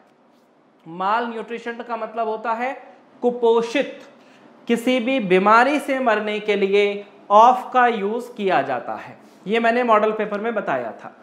तो जो कुपोषित बच्चा है वो मर गया पेलिग्रा से, तो पेलिग्रा बीमारी हो गई, इसीलिए बीमारी की वजह से यहां पर लगा दिया जाएगा fix preposition of. Question number 8 पर ध्यान दें, डबल नेगेटिव का सेंटेंस है। सेंटेंस कुछ ऐसा है, the students will fail dash he does not work hard, जो बच्चा है वो फेल हो जाएगा जब तक कि वो वर्क हार्ड नहीं करता है, या यदि वो वर्क हार्ड नहीं किया तो फेल हो जाएगा। अब केस क्या है कि यहाँ डजंट ऑलरेडी लगा है, इसलिए अनटिल, अनलेस, इफ नॉट गलत है, क्योंकि 2 बार नॉट का यूज नहीं हो सकता। इकलौता विकल्प हमारे पास क्या बचा बच्चों, इफ बचा, इकलौता विकल्प इफ बच गया। ये हो गया हमारा क्वेश्चन नंबर 8। अब आप देखिए क्वेश्चन नंबर 9, ये है सब्जेक्ट वर्ब एग्रीमेंट का। सब्जेक्ट वर्ब एग्रीमेंट हमेशा से एक इंपॉर्टेंट टॉपिक होता है, लगभग तीनों शिफ्ट में कोई ना कोई सवाल इस टॉपिक का पूछा गया। अ टीम ऑफ डॉक्टर्स तो जब सब्जेक्ट के रूप में टीम ऑफ डॉक्टर्स है तो बच्चों आप ही बताइए सब्जेक्ट टीम लिया जाएगा या डॉक्टर्स। अब हमेशा के लिए याद रखिए कि अगर प्रीपोजिशन ऑफ 2 सब्जेक्ट्स को जोड़ता है तो पहले सब्जेक्ट को फाइनल माना जाता है, दूसरे से लेना देना नहीं होता। तो a team of doctors obviously is treating the patient, जो टीम ऑफ डॉक्टर्स है वो पेशेंट का इलाज कर रही है। क्वेश्चन नंबर 10 उसके बाद हमारे पास है the number of people. The number of के लिए आपको हमेशा याद रखना है, द नंबर ऑफ के बाद आने वाली नाउन हमेशा प्लूरल होती है, जैसा कि यहाँ पीपल लिखा भी गया है जो प्लूरल होता है, लेकिन द नंबर ऑफ के बाद आने वाली हेल्पिंग वर्ब हमेशा सिंगुलर होती है, लिहाजा यहाँ लगाया जाएगा was। The number of people was 60। Question number 11 देखें, और द नंबर ऑफ के साथ आपको बच्चों ध्यान रखना पड़ेगा ए नंबर ऑफ का। ए नंबर ऑफ के बाद आने वाला सब कुछ बहुवचन होता है, नाउन बहुवचन, हेल्पिंग वर्ब बहुवचन, बाकी सब कुछ बहुवचन। The child dash for the last 1 hour, पिछले 1 घंटे से बच्चा रो रहा है, तो प्रेजेंट परफेक्ट कॉन्टिन्यूअस हो गया। प्रेजेंट परफेक्ट कॉन्टिन्यूअस में जो सब्जेक्ट हमारा है वो एक वचन है, एक वचन सब्जेक्ट की वजह से हैव बीन हो नहीं सकता, इज लगेगा नहीं, वॉज बीइंग लगेगा नहीं, ले दे के विकल्प बचा has been. Fill in the blanks का सवाल टाइम एंड टेंस पर आधारित आया। ये हुए बच्चों 11 क्वेश्चन। तेजी से आगे चलते हैं, टाइम एंड टेंस का एक दूसरा सवाल देखते हैं। ये सेंटेंस इंप्रूवमेंट का सवाल है। शी वॉज शॉक्ड, उसे झटका लग गया, when she heard the news that she has died, जब उसने ये खबर सुनी कि वो मर चुकी थी। पहला शी किसी और के लिए है, दूसरा शी किसी और के लिए है। She was shocked past indefinite का पैसिव वॉइस है, तो जो इसके पहले वाला सेंटेंस आएगा वो पास्ट परफेक्ट होना चाहिए, और पास्ट परफेक्ट के लिए had died is the only option हम यहाँ पर लगाएंगे। क्वेश्चन नंबर 13 स्पॉटिंग एरर है, जिसमें कि ये एडजेक्टिव का क्वेश्चन है। The road was clear with not many traffic. The road was clear, road साफ थी, विद नॉट मैनी ट्रैफिक, बहुत ज़्यादा ट्रैफिक नहीं था। तो आप जानते हैं ट्रैफिक के लिए मैनी का यूज़ नहीं हो सकता, या तो हैवी का यूज़ होगा, हैवी ट्रैफिक होता है, या तो मच का यूज होगा, मच ट्रैफिक होता है। क्वेश्चन नंबर 14 प्रोनाउन का सवाल है। Who is the better of the two candidates. जहां कहीं सिलेक्शन की बात आती है तो पहली बात हम यहां हु का नहीं विच का इस्तेमाल करेंगे, क्योंकि सिलेक्शन के लिए हु ऑफ नहीं विच ऑफ का इस्तेमाल किया जाता है मॉडल पेपर में। ये सवाल और ये बात भी मैंने बताई थी। अब हमेशा आने वाले सवाल मतलब कि वोकेबुलरी के सवाल हैं। जो करेक्ट स्पेलिंग पूछी गई थी वर्ड लेफ्टिनेंट की, ये सवाल हूबहू हमारे मॉडल पेपर से आया है और लेफ्टिनेंट की करेक्ट स्पेलिंग आपके सामने मौजूद है। करेक्ट स्पेलिंग लेफ्टिनेंट की पूछी गई। लेफ्टिनेंट जो एनडीए में सेलेक्ट होने के बाद पहला पद होता है, मॉडल पेपर में ये शब्द हमने दिया था। एपोलॉजी का मतलब होता है क्षमा याचना करना, इसकी भी करेक्ट स्पेलिंग बोर्ड पर लिखी है, पेपर में इसकी करेक्ट स्पेलिंग पूछी गई थी। उसके बाद सिगरेट, ये हमेशा मैं एग्जाम्पल के तौर पर यूज करता हूं शब्द सिगरेट और कैसेट एक जैसे शब्द होते हैं, याद रखना है। लिखा जाता है सिगरेट मतलब पढ़ा जाता है सिगरेट, लिखा जाता है पहले सिगार उसके बाद ETTE। तो ये स्पेलिंग एरर के कुछ शब्द थे। उसके बाद करेक्ट वर्ड आपको छांटना है फिल इन द ब्लैंक्स के लिए। The park had a beautiful SIGHT SIT CIT। तो आपको सब लोगों का इन सब का मीनिंग अपने पास पता होना चाहिए, मीनिंग के बिना इसका काम नहीं किया जा सकता। इस साइट का मतलब होता है दृष्टि, ये सवाल नहीं हो सकता। इस साइट का मतलब होता है उल्लेख करना, ये भी नहीं हो सकता। ये साइट हमारा आंसर है B फॉर बॉम्बे। ये होती है सीक की सेकंड फॉर्म जिसका की मतलब होता है ढूंढना। 18 क्वेश्चन हम लोग डिस्कस कर चुके हैं। वन वर्ड सब्स्टिट्यूशन का सवाल आपके सामने बोर्ड पर है। 19वां सवाल है वन वर्ड सब्स्टिट्यूशन का। एक ऐसा व्यक्ति जो रोड पर चलता है, ये सवाल पूछा गया था। इसको कहते हैं पेडेस्टेरियन। पैदल चलने वाले व्यक्ति को पेडेस्ट्रायन कहते हैं, याद रखिए। अगला पूछा गया लवर ऑफ द मैनकाइंड, तो ये होता है फिलैंथ्रोपिस्ट। जिस किसी भी शब्द की शुरुआत फिलैन से हो जाती है वो मानव प्रेम का भाव देता है। जैसे फिलैंथ्रोपी मानव प्रेम, तो लव ऑफ मैनकाइंड मानवता का प्रेमी फिलैंथ्रोपिस्ट हो गया। 21वां क्वेश्चन है a well experienced person in a profession. किसी भी प्रकार के प्रोफेशन व्यवसाय का बहुत अनुभवी व्यक्ति, उसे कहते हैं वेटरन, माने उस फील्ड का भीष्म पितामह है, किसी भी फील्ड का जो बहुत अनुभवी व्यक्ति हो।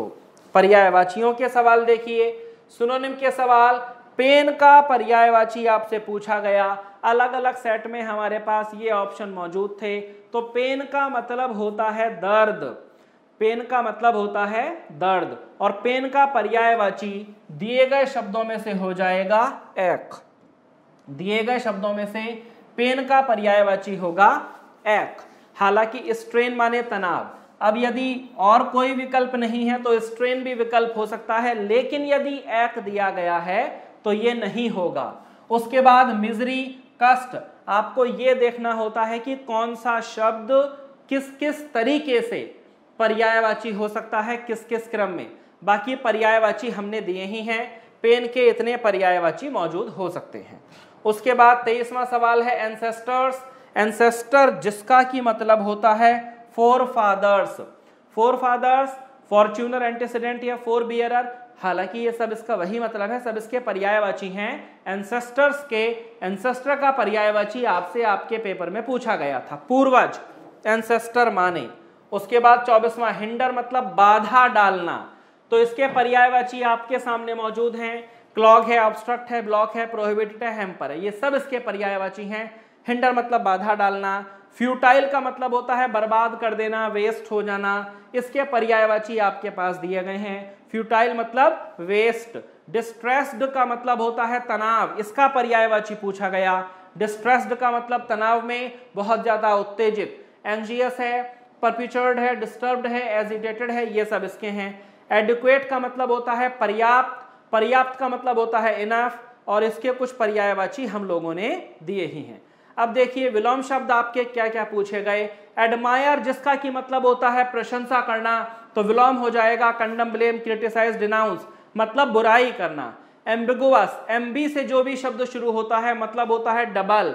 एम्बिगुअस का मतलब कंफ्यूज्ड, भ्रमित। अपोजिट होगा सर्टेन, निश्चित, श्योर, पक्का, डेफिनेट, निश्चित, ऑब्वियस भी पक्का।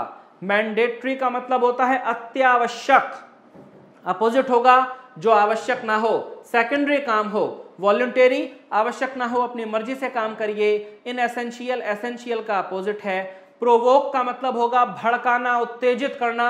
अपोजिट होगा शांत करना, कूल करना, ठंडा करना किसी को। तो प्लेसेट, अपीस, काम, पैसिफाई इसके हैं। इडियम्स के सवाल देखिए, आपसे पूछा गया क्रोकोडाइल टीयर्स, ये भी हमारे मॉडल पेपर से हूबहू ले लिया गया। क्रोकोडाइल टीयर्स, झूठे आंसू बहाना, नाटक करना।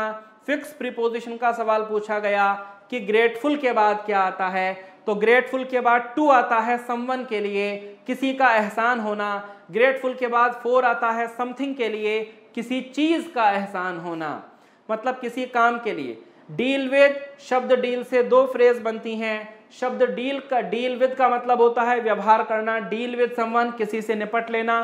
डील इन का मतलब होता है बिजनेस करना। ये जो शब्द अभी आपके सामने हैं, ये इस वीडियो में जो क्वेश्चंस मैं लाया हूं, इसको आप समझकर चलिए कि आने वाले एयरफोर्स के एग्जाम आज कल परसों में भी इसी प्रकार के सवाल आपसे पूछे जाएंगे। इसीलिए एक ही वीडियो में हम बहुत सारे सवाल ले आए हैं। डेप्राइव्ड ऑफ का मतलब होता है किसी चीज से वंचित होना। समवन, किसी चीज से वंचित। डेप्राइव्ड ऑफ किसी चीज से वंचित के लिए इस्तेमाल किया जाता है। तो बच्चों इन टोटल ये 36 सवाल इंग्लिश के सेक्शन में हमने डिस्कस किए। आज के लिए इस वीडियो में इतना काफ़ी है। आपके बचे हुए जिन बच्चों का एग्जाम बचा है उनके लिए ऑल द बेस्ट। बाकी मिलते रहेंगे हम लोग डिफरेंट मॉडल पेपर्स में। तो हैव अ नाइस टाइम। जय हिंद। A very good morning to everyone. You are most welcome at the major Kalsi classes. जैसा कि आप सब जानते हो डियर स्टूडेंट्स कि आपके जो एयरफोर्स के एग्जाम्स हो रहे हैं वो बैक टू बैक कंटिन्यूसली, जैसा बच्चों से फीडबैक हमें मिल पा रहा है और जिस तरीके से क्वेश्चंस हमको कलेक्ट हो पा रहे हैं वो मैं क्वेश्चंस आपके पास ले आया हूं। देखिए क्वेश्चंस के ऑप्शंस अगर मैं बात करूं तो these are the memory based questions. हाँ, एक आइडिया जरूर आपको दूंगा किस प्रकार के क्वेश्चंस आ रहे हैं, इनके आगे पीछे किस तरीके से चीजों को ट्रैक करना है, कैसे आपको पढ़ना है, कि जिनका अब एग्जाम है नेक्स्ट शिफ्ट में या अपकमिंग डेज में वो कैसे प्रिपेयर करें, अपने आप को प्लान आउट करें। इन सारी चीजों को हमको देखना है। दूसरी चीज आपको बता दें, जो भी क्वेश्चंस अभी तक आए हुए हैं वो बहुत ज्यादा टफ नहीं है। इजी कह सकते हैं, easy to moderate level, difficulty level कहीं भी यहाँ पे देखने को नहीं मिलता है। दूसरी चीज रही है अंबाला स्कैम की जो घटना है आप सुन रहे हैं उसके भी बारे में बता दूंगा। सौरभ सर का वीडियोस आप देख लीजिएगा, उसमें सारी चीजें आपको क्रिस्टल क्लियर हो जाएंगी। क्लियर, तो ज्यादा परेशान न हो। जो भी चीजें हैं, अगर if you have a deserve for that seat, अगर आप इस सीट के लिए बने हुए हैं और इस बार आपने पूरी मेहनत करी है तो आपकी मेहनत बिल्कुल वेस्ट नहीं जाएगी। मेजर कल्सी परिवार, मैं अभिषेक द्विवेदी आप सबके साथ इसी तरीके से जुड़े हुए हैं कि भाई कहीं ना कहीं इन बच्चों के भविष्य का कल्याण करना और बेस्ट कंटेंट देना इनको। तो चलिए पहला क्वेश्चन देखते हैं। अगर हम पहले क्वेश्चन को देखते हैं तो यहां पे निकल करके आता है Indian National Congress. Indian National Congress की स्थापना कब हुई, इसके प्रेसिडेंट कौन थे ना, इसके फाउंडिंग मेंबर्स थे, कहां से इनका कॉन्सेप्ट निकल करके आया और किस तरीके से जो आईएनसी ने थी अपनी एक दिशा और दशा दोनों चेंज करी समय समय पे, और देश के लिए कहीं ना कहीं कॉन्स्टिट्यूएंट असेंबली से लेकर के इंडियन फ्रीडम स्ट्रगल तक की मैं बात करता हूं, इन सारी चीजों की बात करता हूं और आजादी तक की बात करता हूं। तो सारी चीजों में क्या रोल रहा आईएनसी का, ये सारी चीजों को हम डिस्कस करते हैं। देखिए पहला क्वेश्चन इस तरीके से पूछा गया है, in which year Indian National Congress were founded. तो आपको बता दूं आईएनसी की स्थापना 1885 ईस्वी में हुई। कब हुई मेरे प्यारे बच्चों, 1885 ईस्वी में। आईएनसी से किस प्रकार से क्वेश्चंस आ सकते हैं, यहाँ पे एक एक चीज को हम देखते हैं। होपफुली आपको सारी चीजें क्लियर हो जाएंगी। अगर हम बात करते हैं आईएनसी की स्थापना की तो 1885 में आईएनसी की स्थापना हुई। और आपको बता दूं इंडियन नेशनल कांग्रेस इसका नाम था। क्या नाम था बेटा, इंडियन नेशनल कांग्रेस। क्लियर हो गई बातें, इंडियन नेशनल कांग्रेस। ये जो कांग्रेस शब्द है इसका रिकमेंडेशन किसने किया था। कांग्रेस का मतलब होता है a group of the people, a group of the people, group of the people. ये जो कॉन्सेप्ट दिया गया था बेटा वो दिया गया था दादा भाई नौरोजी साहब के द्वारा। और आईएनसी से पहले एक जो संस्था थी वही कन्वर्ट हुई आईएनसी। इससे पहले जो संस्था थी उसका नाम था इंडियन नेशनल यूनियन, जिसकी स्थापना 1884 में की गई थी। क्लियर हो गई बातें। और बाद में यूनियन शब्द को हटा करके सी कर दिया गया। और ये कहां से बहुत ज्यादा वर्ड प्रभावित हुए ये लोग, तो ये इन्होंने अमेरिका से ये शब्द लिया है कांग्रेस। कांग्रेस का मतलब होता है ग्रुप ऑफ द पीपल। अब अगर मैं आगे फर्दर बात करता हूं तो जो चीजें निकल करके आती है हमारे सामने, आईएनसी का जो पहला सेशन हुआ था वो कहां हुआ था, बॉम्बे में हुआ था। और बॉम्बे की मैं बात करता हूं तो बॉम्बे के एक स्कूल में हुआ था, गोकुलदास तेजपाल संस्कृत महाविद्यालय में हुआ था। गोकुलदास तेजपाल संस्कृत महाविद्यालय में हुआ था। क्लियर हो गई बातें। एक्चुअल में प्रस्तावित था पुणे में, लेकिन वहां बीमारी फैल जाने की वजह से और वहां पे महामारी फैल जाने की वजह से अगर मैं बात करता हूं तो ये चीजें निकल करके आती हैं कि इसको शिफ्ट कर दिया गया। और शिफ्ट कर दिया गया कहां पे, बॉम्बे में शिफ्ट कर दिया गया। दूसरी चीज यहां पे ये फर्दर आ सकता है कि आपसे पूछा जाता है founding members of the INC, founding members of the INC. अगर मैं इसकी बात करता हूं founding members of the INC, तो इसके फाउंडिंग मेंबर की मैं बात करता हूं तो इसके जो फाउंडर थे वो थे एलन ऑक्टिवन ह्यूम। अगर इनकी मैं बात करता हूं तो ये कहां के रहने वाले थे, ये स्कॉटलैंड के निवासी थे बेटा, स्कॉटलैंड के निवासी थे। और एलन ऑक्टिवन ह्यूम के बारे में एक बातें बताई गई या इनकी ऑटोबायोग्राफी जो लिखी गई वेडरबर्न के द्वारा लिखी गई। दूसरी चीज अगर मैं बात करता हूं तो एलन ऑक्टिवन ह्यूम ने एक इंपॉर्टेंट रोल प्ले किया आईएनसी के एस्टेब्लिशमेंट में। लेकिन जो पहली आईएनसी सेशन 1885 में हुई थी डियर क्लास, उसके जो प्रेसिडेंट बने थे वो व्योमेश चंद्र WC बनर्जी बने थे, व्योमेश चंद्र बनर्जी साहब बने थे। क्लियर हो गई बातें। और आईएनसी ने कहीं ना कहीं भारतीय राजनीति की दिशा और दिशा दोनों तय कर दी। अंग्रेजों ने यह सोचा कि जो आईएनसी है वो मेरे लिए क्या करेगा, सेफ्टी वाल्व का काम करेगा। इन स्पाइट ऑफ बीइंग, उसके बाद जो ब्रिटिश इंडियंस थे उन्होंने सोचा कि this is the safety valve for us. समझ गया मेरी बात। लेकिन अंग्रेजों ने सोचा कि ये हमारे लिए क्या है, सेफ्टी वाल्व है, लेकिन इंडियंस ने सोचा कि ये हमारे लिए क्या है, सुपर कंडक्टर का प्लेटफॉर्म है। चल आगे मूव ऑन करते हैं अगले क्वेश्चन की ओर। सेकंड क्वेश्चन जैसा कि निकल करके आपके सामने आता है तो यहां से ऑब्वियस सी बात है कि ये जो है क्ले कोर्ट्स पे जो है टेनिस खेला जाता है। दूसरी चीज अगर मैं बात करता हूं तो इसके जो विनर थे अगर बात करता हूं मैं तो इसके विनर थे बेटा कौन, इसके विनर थे राफेल नडाल की बात करूं तो इनका ये 13वां ग्रैंड स्लैम था इनका, कौन सा, और राफेल नडाल किस कंट्री को रिप्रेजेंट करते हैं, स्पेन की मैं बात करता हूं, स्पेनिश प्लेयर। ठीक है, क्लियर हो गई बातें। आगे अगर फर्दर मैं बात करता हूं तो आपको आईन अकबरी क्या निकल करके आता है बेटा, आईन अकबरी किसने लिखा, आईन अकबरी अबुल फजल ने लिखा। किसने लिखा बेटा, अबुल फजल साहब ने लिखा। और आईन अकबरी जो है अगर मैं बात करता हूं, आईन अकबरी की अगर मैं बात करता हूं, आईन अकबरी जो ये पहला ग्रंथ है जो कि ऐसा बताता है मुगल टाइम पीरियड के एग्रीकल्चर इंस्ट्रूमेंट्स के बारे में। पहली बार सेंसस जनसंख्या के बारे में अगर कहीं से जानकारी मिलती है मुगल टाइम पीरियड की तो वो आईन अकबरी से मिलती है। कृषि यंत्रों के बारे में अगर जानकारी मिलती है तो कहां से मिलती है, आईन अकबरी से। आइन का मतलब होता है दर्पण और अकबर के साम्राज्य का दर्पण, Ain Akbari written by the Abul Fazl was not the if you talking about, ये क्या थे, 9 रत्नों में अकबर के एक थे अबुल फजल। क्लियर हो गई बातें। तो इस प्रकार के क्वेश्चंस पूछे जा सकते हैं, लिटरेरी सोर्सेज से बुक क्वेश्चंस आ सकते हैं। एक क्वेश्चन और आया था कि who was the founder of Mughal empire. अगर बात करी जाए तो फाउंडर ऑफ मुगल एम्पायर ये किसी का भी पूछा जा सकता है ना। फाउंडर ऑफ मुगल एम्पायर की बात कर रहा है तो कौन था, बाबर। और फाउंडर ऑफ दिल्ली सल्तनत तो Qutbuddin Aibak. But real founder of Delhi Saltanat की इल्तुतमिश, क्योंकि 1229 में बगदाद की खलीफा की उपस्थिति में प्रेजेंस में उसने क्या करी थी, ओथ सेरेमनी करवाई थी अपनी। अब फाउंडर ऑफ आपसे पूछ लिया जाएगा हरेक डायनेस्टी बिंबिसार। फाउंडर आपसे पूछ लिया जाएगा भाई सुसनाक डायनेस्टी सुसनाक, नंद डायनेस्टी का महापद्मनंद, मौर्य डायनेस्टी का चंद्रगुप्त मौर्य, सुंग वंश का पुष्यमित्र सुंग, कर्ण वंश का वासुदेव, सातवाहन वंश का सुंग। सातवाहन डायनेस्टी के जो शासक हुआ करते थे अपनी माता का नाम अपने नाम में जरूर ऐड ऑन किया करते थे। यानी कि आईवीसी और सातवाहन दोनों की जो सत्ता थी वह कैसी थी, मैट्रियार्कल थी, मातृसत्तात्मक थी, वुमन सुप्रीमेसी देखने को मिलती है। तो इस प्रकार के क्वेश्चंस आ सकते हैं। अब we have to move on further. अगर आगे की ओर मूव ऑन करता हूं तो आर्य समाज की स्थापना से क्वेश्चन आया था आपके यहाँ। आर्य समाज की स्थापना 1875 में की गई थी। किसके द्वारा की गई थी, स्वामी दयानंद सरस्वती के द्वारा। कहां पे की गई थी, बॉम्बे में की गई थी। आर्य समाज ने ही कहा था कि रिटर्न टू वेदास, आर्य समाज का जो एक टैग लाइन था, ये इन्होंने मूर्ति पूजा का बहुत विरोध किया था आर्य समाज के लोगों ने, और इन्होंने ही कहा था कि we have to revive the our ancient culture, return to Vedas. Vedas में जो चीजें हैं वो सत्य है, बिल्कुल सनातन धर्म को हमको फॉलो करना चाहिए, तो इन्होंने ऐसा स्लोगन का प्रयोग किया था। क्लियर हो गई बातें बेटा? सत्यार्थ प्रकाश इनके द्वारा ग्रंथ लिखा गया और नोबल टेस्ट है सत्यार्थ प्रकाश, और सत्यार्थ प्रकाश में ही सर्वप्रथम स्वराज शब्द का वर्णन किया गया है। स्वराज का मतलब अपने लोगों के लिए शासन, ऐसे शासन की व्यवस्था जो अपने लोगों के द्वारा बनाया गया है और अपने लोगों के लिए हो। That's it. यहां से क्वेश्चन आ सकता है। अब रामकृष्ण मिशन की स्थापना किसने करी, ये पूछा जा सकता है, स्वामी विवेकानंद। तो इस प्रकार के क्वेश्चंस आ सकते हैं। ब्रह्म समाज की स्थापना किसने करी, राजा राम मोहन राय।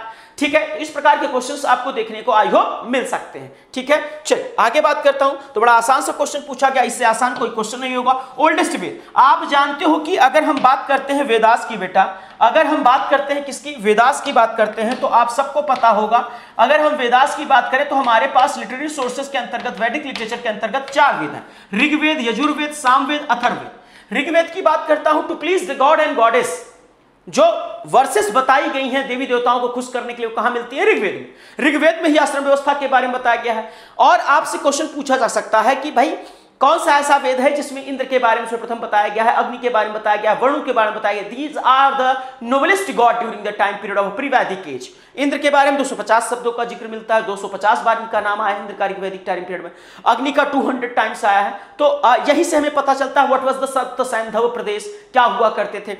फिर इसके बाद यजुर्वेद में यज्ञों के विधान, कर्मकांड, पूजा के बारे में पता चलता है। सामवेद के बारे में संगीत के बारे में पता चलता है, this is the origin of Indian music. और अथर्ववेद ये इन तीनों वेदों से अलग है, तो वेद त्रयी में अथर्ववेद को नहीं रखा गया। वेद त्रयी में ऋग्वेद, यजुर्वेद, सामवेद है। यहां से क्वेश्चन आ सकता है बेटा इस तरीके से कि इनके उच्चारण करने वालों को क्या कहा जाता था, या इनका उपवेद क्या था। तो याद रखिएगा एडीजीएस, अभिषेक द्विवेदी सर की जीएस का क्लास। ऋग्वेद का उपवेद आयुर्वेद, यजुर्वेद का क्या होगा, धनुर्वेद, सामवेद का गंधर्ववेद, अथर्ववेद का शिल्पवेद, ये उपवेद हुआ करते थे। और इनको रिसाइट्स करने वाले व्यक्ति को क्या कहा जाता था, ऋग्वेद वाले को होत्रा कहा जाता था, यजुर्वेद वाले को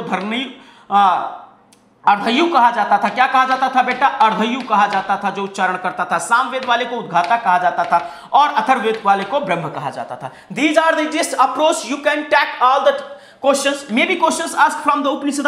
कुल उपनिषदों की संख्या कितनी है, 108। सत्यमेव जयते कहां से लिया गया है, मुंडक उपनिषद से ना।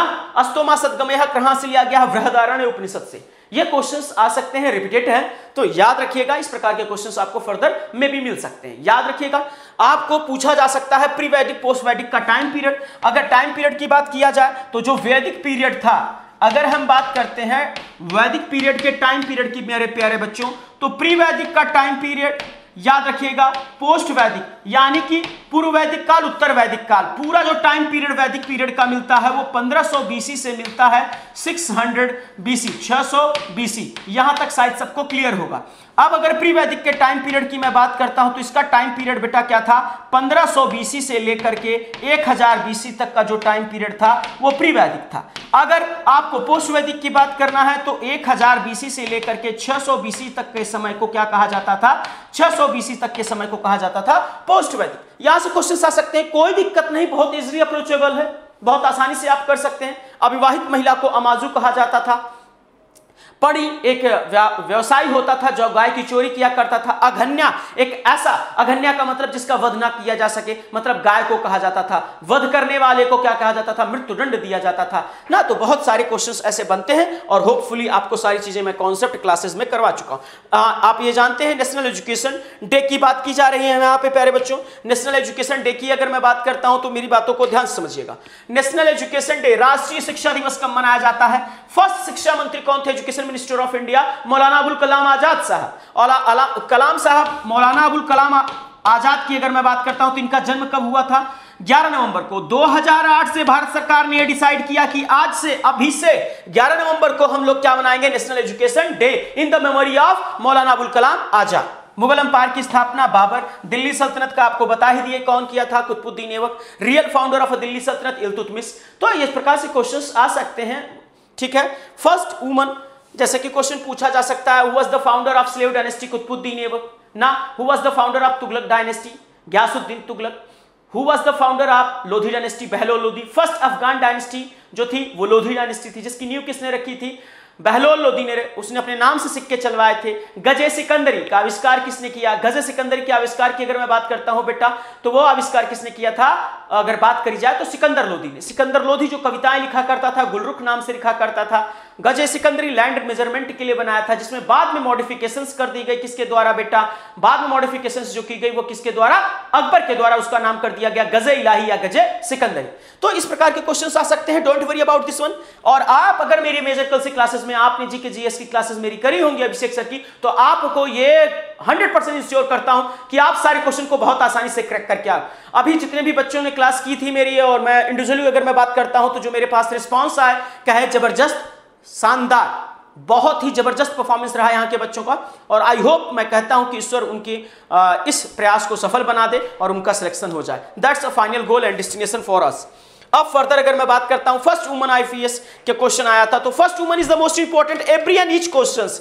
इवन इफ अगर मैं बात करता हूं कि 2014 से लेकर के 9 अभी तक 2021 की बात करता हूं, तो यहां पे फर्स्ट वुमन, फर्स्ट मैन, मतलब फर्स्ट वाला तो बहुत ही इंपॉर्टेंट है। और नाउ करंट, अगर कोई एक्स्ट्रा ऑर्डिनरी टैलेंट किसी ने शो किया है, शो ऑफ किया है, तो first woman IPS Kiran Bedi की बात किया जाए, आईएएस की बात करा जाए तो अन्ना जार्जीवा की बात की जाएगी। और Kathak is from the which state dance style, और वर्तमान समय में जो कितने क्लासिकल डांस हो चुके हैं, 9 हो चुके हैं, याद रखिएगा आप। और Kathak is associated with the basically from the Uttar Pradesh. Mohiniyattam कहां से रिलेटेड है? केरला से। तो इस प्रकार के गरबा गुजरात से। तो इस प्रकार के कुछ डांस स्टाइल, यक्षगान कहां से है? एसोसिएटेड है कर्नाटका से। तो इस प्रकार के questions classical and folk dances में भी asked from the your exam. You have to cover all the sections. Now we are moving next segment of the capital of Tipu Sultan, Mysore.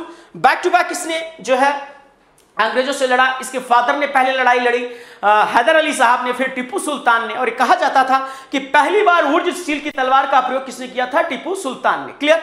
अब further बात करता हूं बांदीपुर। बांदीपुर अगर बात करी जाए तो नेशनल पार्क की, तो कहां है? कर्नाटका में। National park is the most important biosphere reserve और नेशनल पार्क्स मैंने आपको पढ़ाए हैं क्लासेस में, तो यहां से क्वेश्चन ऑब्वियस सी बात है आ ही सकते हैं। Further we have to move on. अगर कॉटन सिटी की बात करा जाए तो महाराष्ट्र में यनतनाम। और कॉटन सिटी उस समय में, अगर मैं आईवीसी के टाइम पीरियड की थोड़ी सी बैक ऑन टू जाता हूं, तो आप जान लीजिए कि कॉटन को क्या कहा जाता था? सिंडन कहा जाता था। और सिंधु के क्षेत्र में पाया जाता था, शायद सिंधु की वजह से इसे सिंडन कहा जाता था। क्लियर हो गई बातें? रोम ऑफ ईस्ट किसे कहा जाता था? रोम ऑफ द ईस्ट की अगर मैं बात करूंगा तो मैंगलोर सिटी को कहा जाता है। Manchester of India, Ahmedabad Gujarat को कहा जाता है। क्लियर हो गई बातें बेटा? इस प्रकार के पिंक सिटी जयपुर, इस प्रकार के क्वेश्चंस आएंगे। बहुत आसान सा क्वेश्चन था, political teacher of Mahatma Gandhi Gopal Krishna Gokhale. Clear to everyone? Now Rajiv Gandhi Khel Ratna award की अगर मैं बात करता हूं तो 5 लोगों को दिया गया 2020 में। ठीक है, उसमें रोहित शर्मा प्रोमिनेंट क्रिकेटर थे। तो इस प्रकार के, और इसकी शुरुआत कब से की गई? राजीव गांधी खेल रत्न की 1991-92 से। और इसमें 25 लाख का कैश दिया जाता है। मोस्ट इंपॉर्टेंट बात, 25 लाख का क्या दिया जाता है? कैश। भारत का सबसे बड़ा जो अवार्ड है वो भारत रत्न है। कब से स्टार्टिंग की गई? 1954 से। और बैक टू बैक 3 लोगों को उसी साल दिया गया। सीवी रमन साहब को दिया गया, चक्रवर्ती राजगोपालाचारी को दिया गया, सीवी रमन, चक्रवर्ती राजगोपालाचारी और डॉक्टर सर्वपल्ली राधाकृष्णन को। क्लियर हो गई? यहां पे अगर मैं बात करता हूं तो सारे अवार्ड्स आपको रटे हो, आपके माइंड में सेट हो, और उसमें कोई प्राइज मनी नहीं दी जाती भारत रत्न में। ठीक है, चल मूव ऑन करते हैं अगले क्वेश्चन की ओर। अगले क्वेश्चन की ओर मूव करता हूं, फर्स्ट लोकपाल ऑफ इंडिया। अगर ये क्वेश्चन पूछा जाए तो ये फर्स्ट लोकपाल ऑफ इंडिया की बात करी जाए तो Pinaki Chandra Ghosh. Pinaki Chandra Ghosh. City of grapes किसे कहा जाता है? नासिक को कहा जाता है। सिटी ऑफ वाइन कहा जाता है। तो इस प्रकार के ऑब्वियसली बहुत सारे question. Triple C country capital currency, Pakistan की कैपिटल क्या है, करेंसी क्या है? वियतनाम की वियतनामी डोंग। इजराइल की संसद का नाम है नेसेट। तो इस प्रकार के क्वेश्चन कैपिटल करेंसी से क्वेश्चन आ सकते हैं, ऑब्वियस सी बात है। और हमको एक एक चीज को फोकस करना है यहां से ना। तो दूसरी चीज ये है कि जैसे जापान की संसद का क्या नाम है? डायट। और रूस की संसद का क्या नाम है ना? अफगानिस्तान की संसद का क्या नाम है? ईरान की संसद का क्या नाम है? मजलिस। तो इस प्रकार के क्वेश्चंस आपके पास मिलते हैं। नंबर ऑफ क्वेश्चंस देखिए किन किन चीजों को फोकस करके जाइए। बुक्स एंड ऑथर फोकस करिए करंट में। मैन बुकर अवार्ड्स को भी फोकस करके जाइए रिसेंट के। मैन बुकर अवार्ड के अलावा अगर मैं बात करता हूं तो इंडिया में जो अभी खेल जैसे टोक्यो ओलंपिक है उसके बारे में थोड़ा सा प्रीव्यू ले लीजिए ना। टोक्यो ओलंपिक के अलावा अगर मैं बात करता हूं तो एंशिएंट हिस्ट्री मिडवल मॉडर्न में फाउंडेशंस किसने रखी, किस संस्थान की या ऑर्गेनाइजेशन की, जैसे आर्य समाज, ब्रह्म समाज हुआ ना, मुगल एम्पायर हुआ, दिल्ली सल्तनत, इनको क्लियर कर लीजिए आप। फिर इसके बाद ज्योग्राफी में सोलर सिस्टम पढ़ लीजिए, और अगर बात करी जाए तो वुल्कानोस पढ़ लीजिए, यहां से क्वेश्चन में भी राइज अप हो सकते हैं। तो नंबर ऑफ क्वेश्चंस जो है ना आपके स्टैटिक जीके हैं, बहुत बेसिक है, कॉन्सेप्ट्स पे आएंगे, और आगे क्वेश्चंस मैं अभी आज भी कलेक्ट करूंगा आपको, कल सुबह फिर आपके क्वेश्चंस मिलते जाएंगे, जैसे जैसे बच्चों के क्वेश्चंस आते जाएंगे मैं प्रोवाइड करता जाऊंगा। और पूरे फेथ के साथ रहिए मेजर कलसी परिवार के साथ, आपके साथ पूरा सोशल जस्टिस होगा। कहीं भी किसी प्रकार की कोई भी समस्या है तुरंत टोल फ्री नंबर पे आप कॉल करें, जैसे जैसे क्वेश्चन आते जाएंगे मैं उसका बेस्ट सोल्यूशन आपको प्रोवाइड कराता जाऊंगा। तब तक के लिए थैंक यू सो मच, जय हिंद जय Bharat, best of luck. Hello बच्चों, आप सभी का स्वागत है। बच्चों कल के एग्जाम में यानी 12 जुलाई के एग्जाम में XY ग्रुप में जो हमारे रागा सेक्शन से क्वेश्चंस आए हुए थे रीजनिंग का, उनके बारे में आज डिस्कस करने चल रहे हैं। और जिन बच्चों के अभी एग्जाम्स नहीं हुए हैं, जिनके एग्जाम्स अभी लगे हुए हैं, उनके लिए ये वीडियो बहुत बेहतर साबित होने वाला है, क्योंकि बच्चों आपको एक आइडिया लग जाएगा कि किस लेवल के क्वेश्चंस पढ़े, कहाँ से क्वेश्चंस पढ़े कि हमारे एग्जाम में आ जाएं। जहाँ से क्वेश्चंस आए हैं और जो लेवल है, इसी लेवल के क्वेश्चंस आपके आगे भी पूछे जाएंगे। बच्चों हम कह सकते हैं यहाँ पर जो हमने लेवल देखा है, इजी टू मॉडरेट देखा है, मॉडरेट की भी क्वेश्चंस कम है, लगभग क्वेश्चंस हमारे इजी टू मॉडरेट ही है, लगभग इजी क्वेश्चंस ही है। बच्चों अगर इसी लेवल की अगर आप तैयारी करेंगे तो आप अपने एग्जाम में बहुत बेहतर कर पाएंगे। तो चलते हैं बच्चों क्वेश्चंस की तरफ। जैसा कि आप पहला क्वेश्चन देख रहे हैं, 1 जनवरी 2016 को शुक्रवार दिया है, 31 जनवरी 2016 को कौन सा दिन होगा। तो बच्चों जब भी इस क्वेश्चन को आपको सॉल्व करना हो कैलेंडर को, तो इनके बीच का आप डिफरेंस देख लो। आप सभी को पता है अगर हम 1 से 31 तक का इनके बीच का डिफरेंस देखेंगे तो सिंपल सी बात है बच्चों, कितने डेज का डिफरेंस आएगा, 30 डेज का। अब हमें ये देख लेना है इन 30 दिनों में कितने हमारे विषम दिन हैं, कितने हमारे एक्स्ट्रा डेज हैं, ओड डेज हैं। तो बच्चों ओड डेज निकालने के लिए या एक्स्ट्रा डेज निकालने के लिए हम 7 से डिवाइड करते हैं। 4 टाइम्स आएगा 28 होगा, जो हमारा रेस्ट बच जाएगा यही हमारा एक्स्ट्रा डेज होगा। बच्चों इससे हमारा कोई मतलब नहीं, जो हमारा रेस्ट बचेगा सिर्फ उसी से मतलब है, जो रिमाइंडर होगा उसी से मतलब है, और वही यहाँ पर जोड़ देना है। अगर इसमें हम 2 डेज प्लस करेंगे तो बच्चों क्या होगा, फ्राइडे के बाद सैटरडे और दिन संडे आ जाएगा, और इस तरीके से हमारा आंसर क्या हो जाएगा बच्चों, संडे हो जाएगा। इस क्वेश्चन को सॉल्व करने का और भी तरीका है बच्चों, हम सभी को पता है हर 7 दिन बाद वही दिन आता है जो आज का दिन है, जो आज दिन है वही 7वें दिन बाद फिर से दिन आएगा।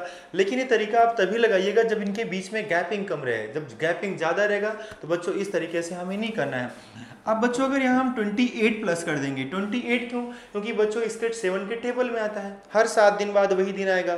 तो 14 भी प्लस करोगे तो फ्राइडे ही आएगा, और 21 प्लस करोगे तो वही दिन आएगा। इस तरीके से हमने 28 प्लस किया ताकि हम 31 के पास पहुंच सकें। तो बच्चों हम लिखेंगे 29 तारीख, यहाँ 1 प्लस करेंगे तो 29 आ जाएगा, और 29 को भी बच्चों फ्राइडे ही रहा होगा। अब बच्चों 29 के बाद 30 और 30 के बाद 31, तो फ्राइडे के बाद क्या आ गया, फ्राइडे के बाद सैटरडे आ गया, और फिर बच्चों हमारा संडे आ गया, जो हम लोग का आंसर है। तो इस तरीके से बच्चों इसका आंसर हो जाएगा संडे। 2 तरीका आपने देखा, दोनों तरीकों से आप इस क्वेश्चन को सॉल्व कर सकते थे। अभी बच्चों सेकंड क्वेश्चन की बात करते हैं। सेकंड क्वेश्चन जैसे बच्चों देखेंगे 10 का 2 टाइम्स हुआ है 20, और 20 का 3 टाइम्स हुआ है 60 हुआ है, और फिर बच्चों देखेंगे इसका 5 टाइम हुआ है, तो 6 पंचे 30, 300 हो जाएगा, और बच्चों 6 3 7 21 7 टाइम हुआ है। इसका 2 टाइम्स मल्टीप्लाई हुआ है, इसका 3 टाइम्स हुआ है, इसका 5 टाइम्स हुआ है, इसका 7 टाइम्स। तो सीरीज कैसी बन रही है बच्चों, सीरीज यहाँ अभाज्य संख्याओं की बन रही है, क्योंकि 2 का गुणा, 3 का गुणा, 5 के बाद 7 का गुणा। तो बच्चों पहले 2 और 3 में तो कोई डिफरेंस नहीं था, 1 का ही डिफरेंस था, यहाँ 2 का, यहाँ 2 का। तो सीरीज जो बनी ये अभाज्य संख्याओं की बन गई। तो बच्चों इसीलिए हम यहाँ 7 के बाद 9 से मल्टीप्लाई ना करके 11 से मल्टीप्लाई करेंगे, क्योंकि 2 से गुणा हुआ, 2 के बाद 3, फिर 5, फिर 7, फिर 11 से गुणा करेंगे बच्चों 2 बार 0, 1 आएगा, 2 और 1 जोड़ेंगे 3 हो जाएगा, और 2 हो जाएगा। बच्चों 11 से मल्टीप्लाई करने का तरीका होता है 2 लिखो 1 लिखो, दोनों को ऐड कर दो 3, ये हमारा आंसर हो जाएगा, और इस तरीके से एक क्वेश्चन सॉल्व हो जाएगा। बच्चों चलेंगे अपने अगले क्वेश्चन की तरफ। अगर हम तीसरे क्वेश्चन का जिक्र करें आपसे, तो आपको यहाँ पर एक कोड दिया गया है, आपको दिया गया है बच्चों ABCD का जो दिया गया है कोड आपको YZWX। तो अगर आप देखेंगे बच्चों यहाँ पर क्या हो रहा है, यहाँ पर बच्चों B का Y होता है अपोजिट, और A का Z होता है अपोजिट, और D का W होता है, C का X। सिर्फ बच्चों यहाँ पर अपोजिट हो रहा है, और वो कैसे हो रहा है, क्रॉस में हो रहा है। सिमिलर वर्क यहाँ पर हमें कर देना है, और हमारा आंसर हो जाएगा। यन का अपोजिट यम होता है, यम का अपोजिट यन होता है, P का K होता है और O का बच्चों L होता है। तो हम लोगों ने ऑलरेडी पढ़ भी रखा है अल्फाबेट में, आप लोगों को पहले भी पढ़ाया गया था। तो बच्चों कुछ नहीं करना है, क्रॉस में आपको अपोजिट्स कर देना है, आपका आंसर हो जाएगा MNKL। अगर बच्चों हम चौथे क्वेश्चन का जिक्र करेंगे यहाँ पर, तो 4 नंबर क्वेश्चन आप देखिए कैसे सॉल्व होगा। बच्चों अगर यहाँ देखो डिफरेंस इनके कम है, नंबर्स बहुत पास पास के हैं, नंबर्स कम आ रहे हैं, जैसे ये भी पास का है, ये भी पास का है। तो अगर आप थोड़ा सा गौर करेंगे तो 4.5 पे हमारा माइनस का था, इसमें अगर हम प्लस 1.9 कर देंगे, वह यहाँ 4.5 है बच्चों। 4.5 में अगर हम यहाँ पर क्या कर देंगे 1.9 प्लस कर देंगे तो यहाँ पर हमारा क्या मिलेगा, आप देखो 15 में से 9 जाएगा 6, 3 में से 1 जाएगा 2 और ये माइनस का आएगा बिकॉज ये वैल्यू माइनस का है। सिमिलरली बच्चों यहाँ पर फिर प्लस हमें 1.9 कर देना है, यानी हम इनमें क्या कर रहे हैं 1 प्लस 9 जो है पॉइंट में प्लस कर रहे हैं और आगे भी हमें यही काम कर देना है और हमारा आंसर हो जाएगा। जब आप यहाँ पर माइनस करेंगे बिकॉज प्लस माइनस तो माइनस ही होता है, तो बच्चों यहाँ पर हमारा आ जाएगा 0.7, 16 बनेगा, 16 में से 9 जाएगा 16 में से 9 जाएगा तो कितना आएगा 7 आ जाएगा और पॉइंट यहाँ 1 में से 1 जाएगा 0। तो बच्चों लेकिन वैल्यू तो माइनस का ही आएगा बिकॉज ये बड़ा था। अब अगर इसमें से आप जब यहाँ पर प्लस करेंगे 1.9 तो अब वैल्यू हमारा बच्चों किस में आएगा, प्लस में आएगा, क्योंकि प्लस का वैल्यू ज़्यादा है और आपका आंसर आ जाएगा 1.2 बिकॉज आपको पता है 1.9 में से 0.7 आप माइनस करते हैं तो आपका आंसर क्या होता है 1.2। तो बच्चों हमारा यहाँ आंसर हो जाएगा प्लस का 1.2। इस तरीके से इस क्वेश्चन का हम लोग सॉल्व कर सकते थे। चलते हैं बच्चों अगले प्रश्न की तरफ, देखते हैं 5वां क्वेश्चन क्या है। तो यहाँ पर बच्चों प्लेस वैल्यू का गेम है, हम सभी को पता है E का प्लेस वैल्यू 5 होता है और पिन की बात करें तो P का 16, E का 5, N का 14। बच्चों यहाँ पर जोड़ेंगे तो यहाँ पर हो जाएगा 16 5 21 प्लस 14 कितना हो गया 35 हो गया, जो कि यहाँ पर लिखा हुआ है। सिमिलर बच्चों हमें इसका भी वर्क कर लेना है। पेस का होता है 16, A का 1 होगा, G का 7 होगा, E का 5 होगा। इनको हमें प्लस कर लेना है, सिर्फ इनके प्लेस वैल्यू को प्लस करना है। तो 16 1 17 हो गया, 17 5 22 और 22 7 29 हो गया। तो बच्चों इस तरीके से इस क्वेश्चन को भी आप सॉल्व कर सकते थे। आगे देखेंगे बच्चों तो यहाँ पर 11 से मल्टीप्लाई करेंगे तो 121 आएगा, अगेन 11 से मल्टीप्लाई करेंगे 1331 आएगा, अगेन 11 से मल्टीप्लाई करके देखना पड़ेगा बच्चों क्या आएगा। तो यहाँ 1 लिख देंगे, दोनों को ऐड कर देंगे, 3 1 4 होगा, 3 3 6 होगा और 3 1 4 होगा और 1 होगा। बच्चों ये ट्रिक से मैंने गुणा किया है, बाय द वे आप मल्टीप्लाई कर लेना, आपका यही आंसर आएगा। तो इनके ट्रिक्स भी होते हैं मल्टीप्लाई करने के। 1 लिखा, देन 4 हुआ और 6 हुआ और 4 हुआ और 1 हुआ। सही है बच्चों, इस तरीके से हमारा क्वेश्चन का आंसर हो गया। आगे बात करेंगे बच्चों 7 नंबर क्वेश्चन का, तो बहुत ही बेहतरीन क्वेश्चन है। अगर इस क्वेश्चन की बात करें तो बच्चों थोड़ा सा डिफरेंट क्वेश्चन हो जाता है, ऐसे क्वेश्चंस भी हमारे एग्जाम में आते हैं। देखिएगा आ ही रहा है, कल के एग्जाम में आए तो आगे भी आ सकता है बच्चों, इसलिए आप इसे अच्छे से पढ़िएगा। देखो बच्चों यहाँ पर क्या हो रहा है, इसका 3 टाइम मल्टीप्लाई हुआ, 3 त्रिक का 9 और इसमें 2 प्लस कर दिया गया, यानी 3 बार गुणा, जो संख्या था उतनी ही बार गुणा करके 2 जोड़ दे रहा है। यहाँ अगर बात करेंगे बच्चों 5 25 और 5 30, यहाँ 5 30 किया, जबकि यहाँ पर बच्चों 3 से गुणा किया तो 2 ऐड किया था। यहाँ अगर हम देखेंगे तो 6 गुणे 6 36 हो जाएगा और 36 में अगर हम 2 प्लस करेंगे तो बच्चों क्या हो जाएगा 38 हो जाएगा। यहाँ पर 2 प्लस हो गया, तो इस तरीके से हमारा बी आंसर हो जाएगा, क्योंकि 7 7 49 और फिर माइनस हो रहा है 8 दूनी 16, एक कहीं ना कहीं उनसे सिमिलर नहीं है। यहाँ पर क्या है बच्चों, जो नंबर था हमारे पास उसी नंबर का उतनी टाइम से गुणा करते हैं और उसमें 2 प्लस करते हैं तो हमें नेक्स्ट नंबर मिलता है। सिमिलरली बच्चों यहाँ 6 का 6 टाइम मल्टीप्लाई करेंगे 36 आएगा और 2 प्लस करेंगे 38 आएगा। तो बी ऑप्शन हमारा क्या हो जाएगा, मैच कर जाएगा, जो कि आंसर हो जाएगा। यहाँ देखेंगे बच्चों 2 का 2 गुना 4 होता है, 4 का 2 गुना 8, 8 दूना 16, दूना 32, दूना 64, दूना 128, मतलब 2 से मल्टीप्लाई करते हमें चले जाना है और जो भी आ जाएगा वही हमारा आंसर हो जाएगा। तो आप देख रहे हैं बच्चों ये सारे क्वेश्चंस हमारे बहुत ही आसान तरीके से हो जा रहे हैं। चलते हैं 9 नंबर क्वेश्चन पे, जो कि बहुत ही आसान है। यहाँ आप देखेंगे 0 से 3 हुआ तो 3 प्लस हुआ, 3 से 8 हुआ तो 5 प्लस हुआ, फिर बच्चों 7 प्लस हुआ, तो एक सीरीज बनी 3 5 7 और 2 बार गैपिंग है, तो इसका मतलब बच्चों फिर 9 प्लस होगा और 15 में 9 प्लस करेंगे 24 आएगा, क्योंकि 5 के 7 के बाद 9 ही आएगा। 3 2 5 2 7 2 9 और 9 के बाद बच्चों 11 प्लस करना है 35 आएगा। तो ये दो नंबर्स हमारे आंसर हो जाएंगे। बाय द वे अगर आप इसमें 13 प्लस करते तो हमें क्या मिलता, वही नंबर जो यहाँ पर लिखा था। तो हमारा आंसर क्या हो जाएगा बच्चों, 24 और 35, ये हमारे दो आंसर हो जाएंगे, क्योंकि दो गैपिंग थी तो दोनों आपको बताना था। बच्चों यहाँ पर ऑप्शन मैंने अपने मन से लिखा है, मुझे ऑप्शन नहीं मिला था, हमें सिर्फ क्वेश्चन मिला था इम्पॉसिबल से कौन सा शब्द नहीं बनाया जा सकता है। तो आपको तो पता है ए ऑप्शन से ही होगा, विदाउट ऑप्शन से होगा नहीं, तो मैंने ऑप्शन अपनी तरफ से रख दिया है। बच्चों जिस भी ऑप्शन में यहाँ पर कोई ऐसा वर्ड लेटर दिया गया हो जो यहाँ पर ना हो, जैसे मैंने पहले ऑप्शन में देखो यू रखा है, बच्चों क्या यहाँ यू है, कहीं नहीं है, तो ए शब्द इनसे नहीं बनाया जा सकता है, यही हमारा आंसर हो जाएगा। बाकी सारे वर्ड्स ऐसे हैं, पॉसिबल है जो कि बन जाएगा S P O, S B L E, सारी चीजें यहाँ पर हैं। तो बच्चों एक सिंगल ऑप्शन मैंने ऐसा रखा जिसमें यू रखा जो कि यहाँ पर नहीं था, इसलिए आंसर हो जाएगा। तो ये मुझे ऑप्शन नहीं मिला था, सिर्फ क्वेश्चन मिला था, तो वहां पर आपको ऐसे ही करना था जैसे मैं आपको बता रहा हूँ। बच्चों क्वेश्चन नंबर 11 देखेंगे तो यहाँ पर क्या हो रहा है, आप देख रहे हैं ए का प्लेस वैल्यू 1 होता है, जी का 7 होता है, इसका बच्चों 13 होता है। तो सब में क्या कर रहे हैं, 6 प्लस कर रहे हैं, 6 प्लस कर रहे हैं। आगे भी बच्चों 6 प्लस करेंगे तो 19 हो जाएगा, दैट मीन्स यस हो जाएगा।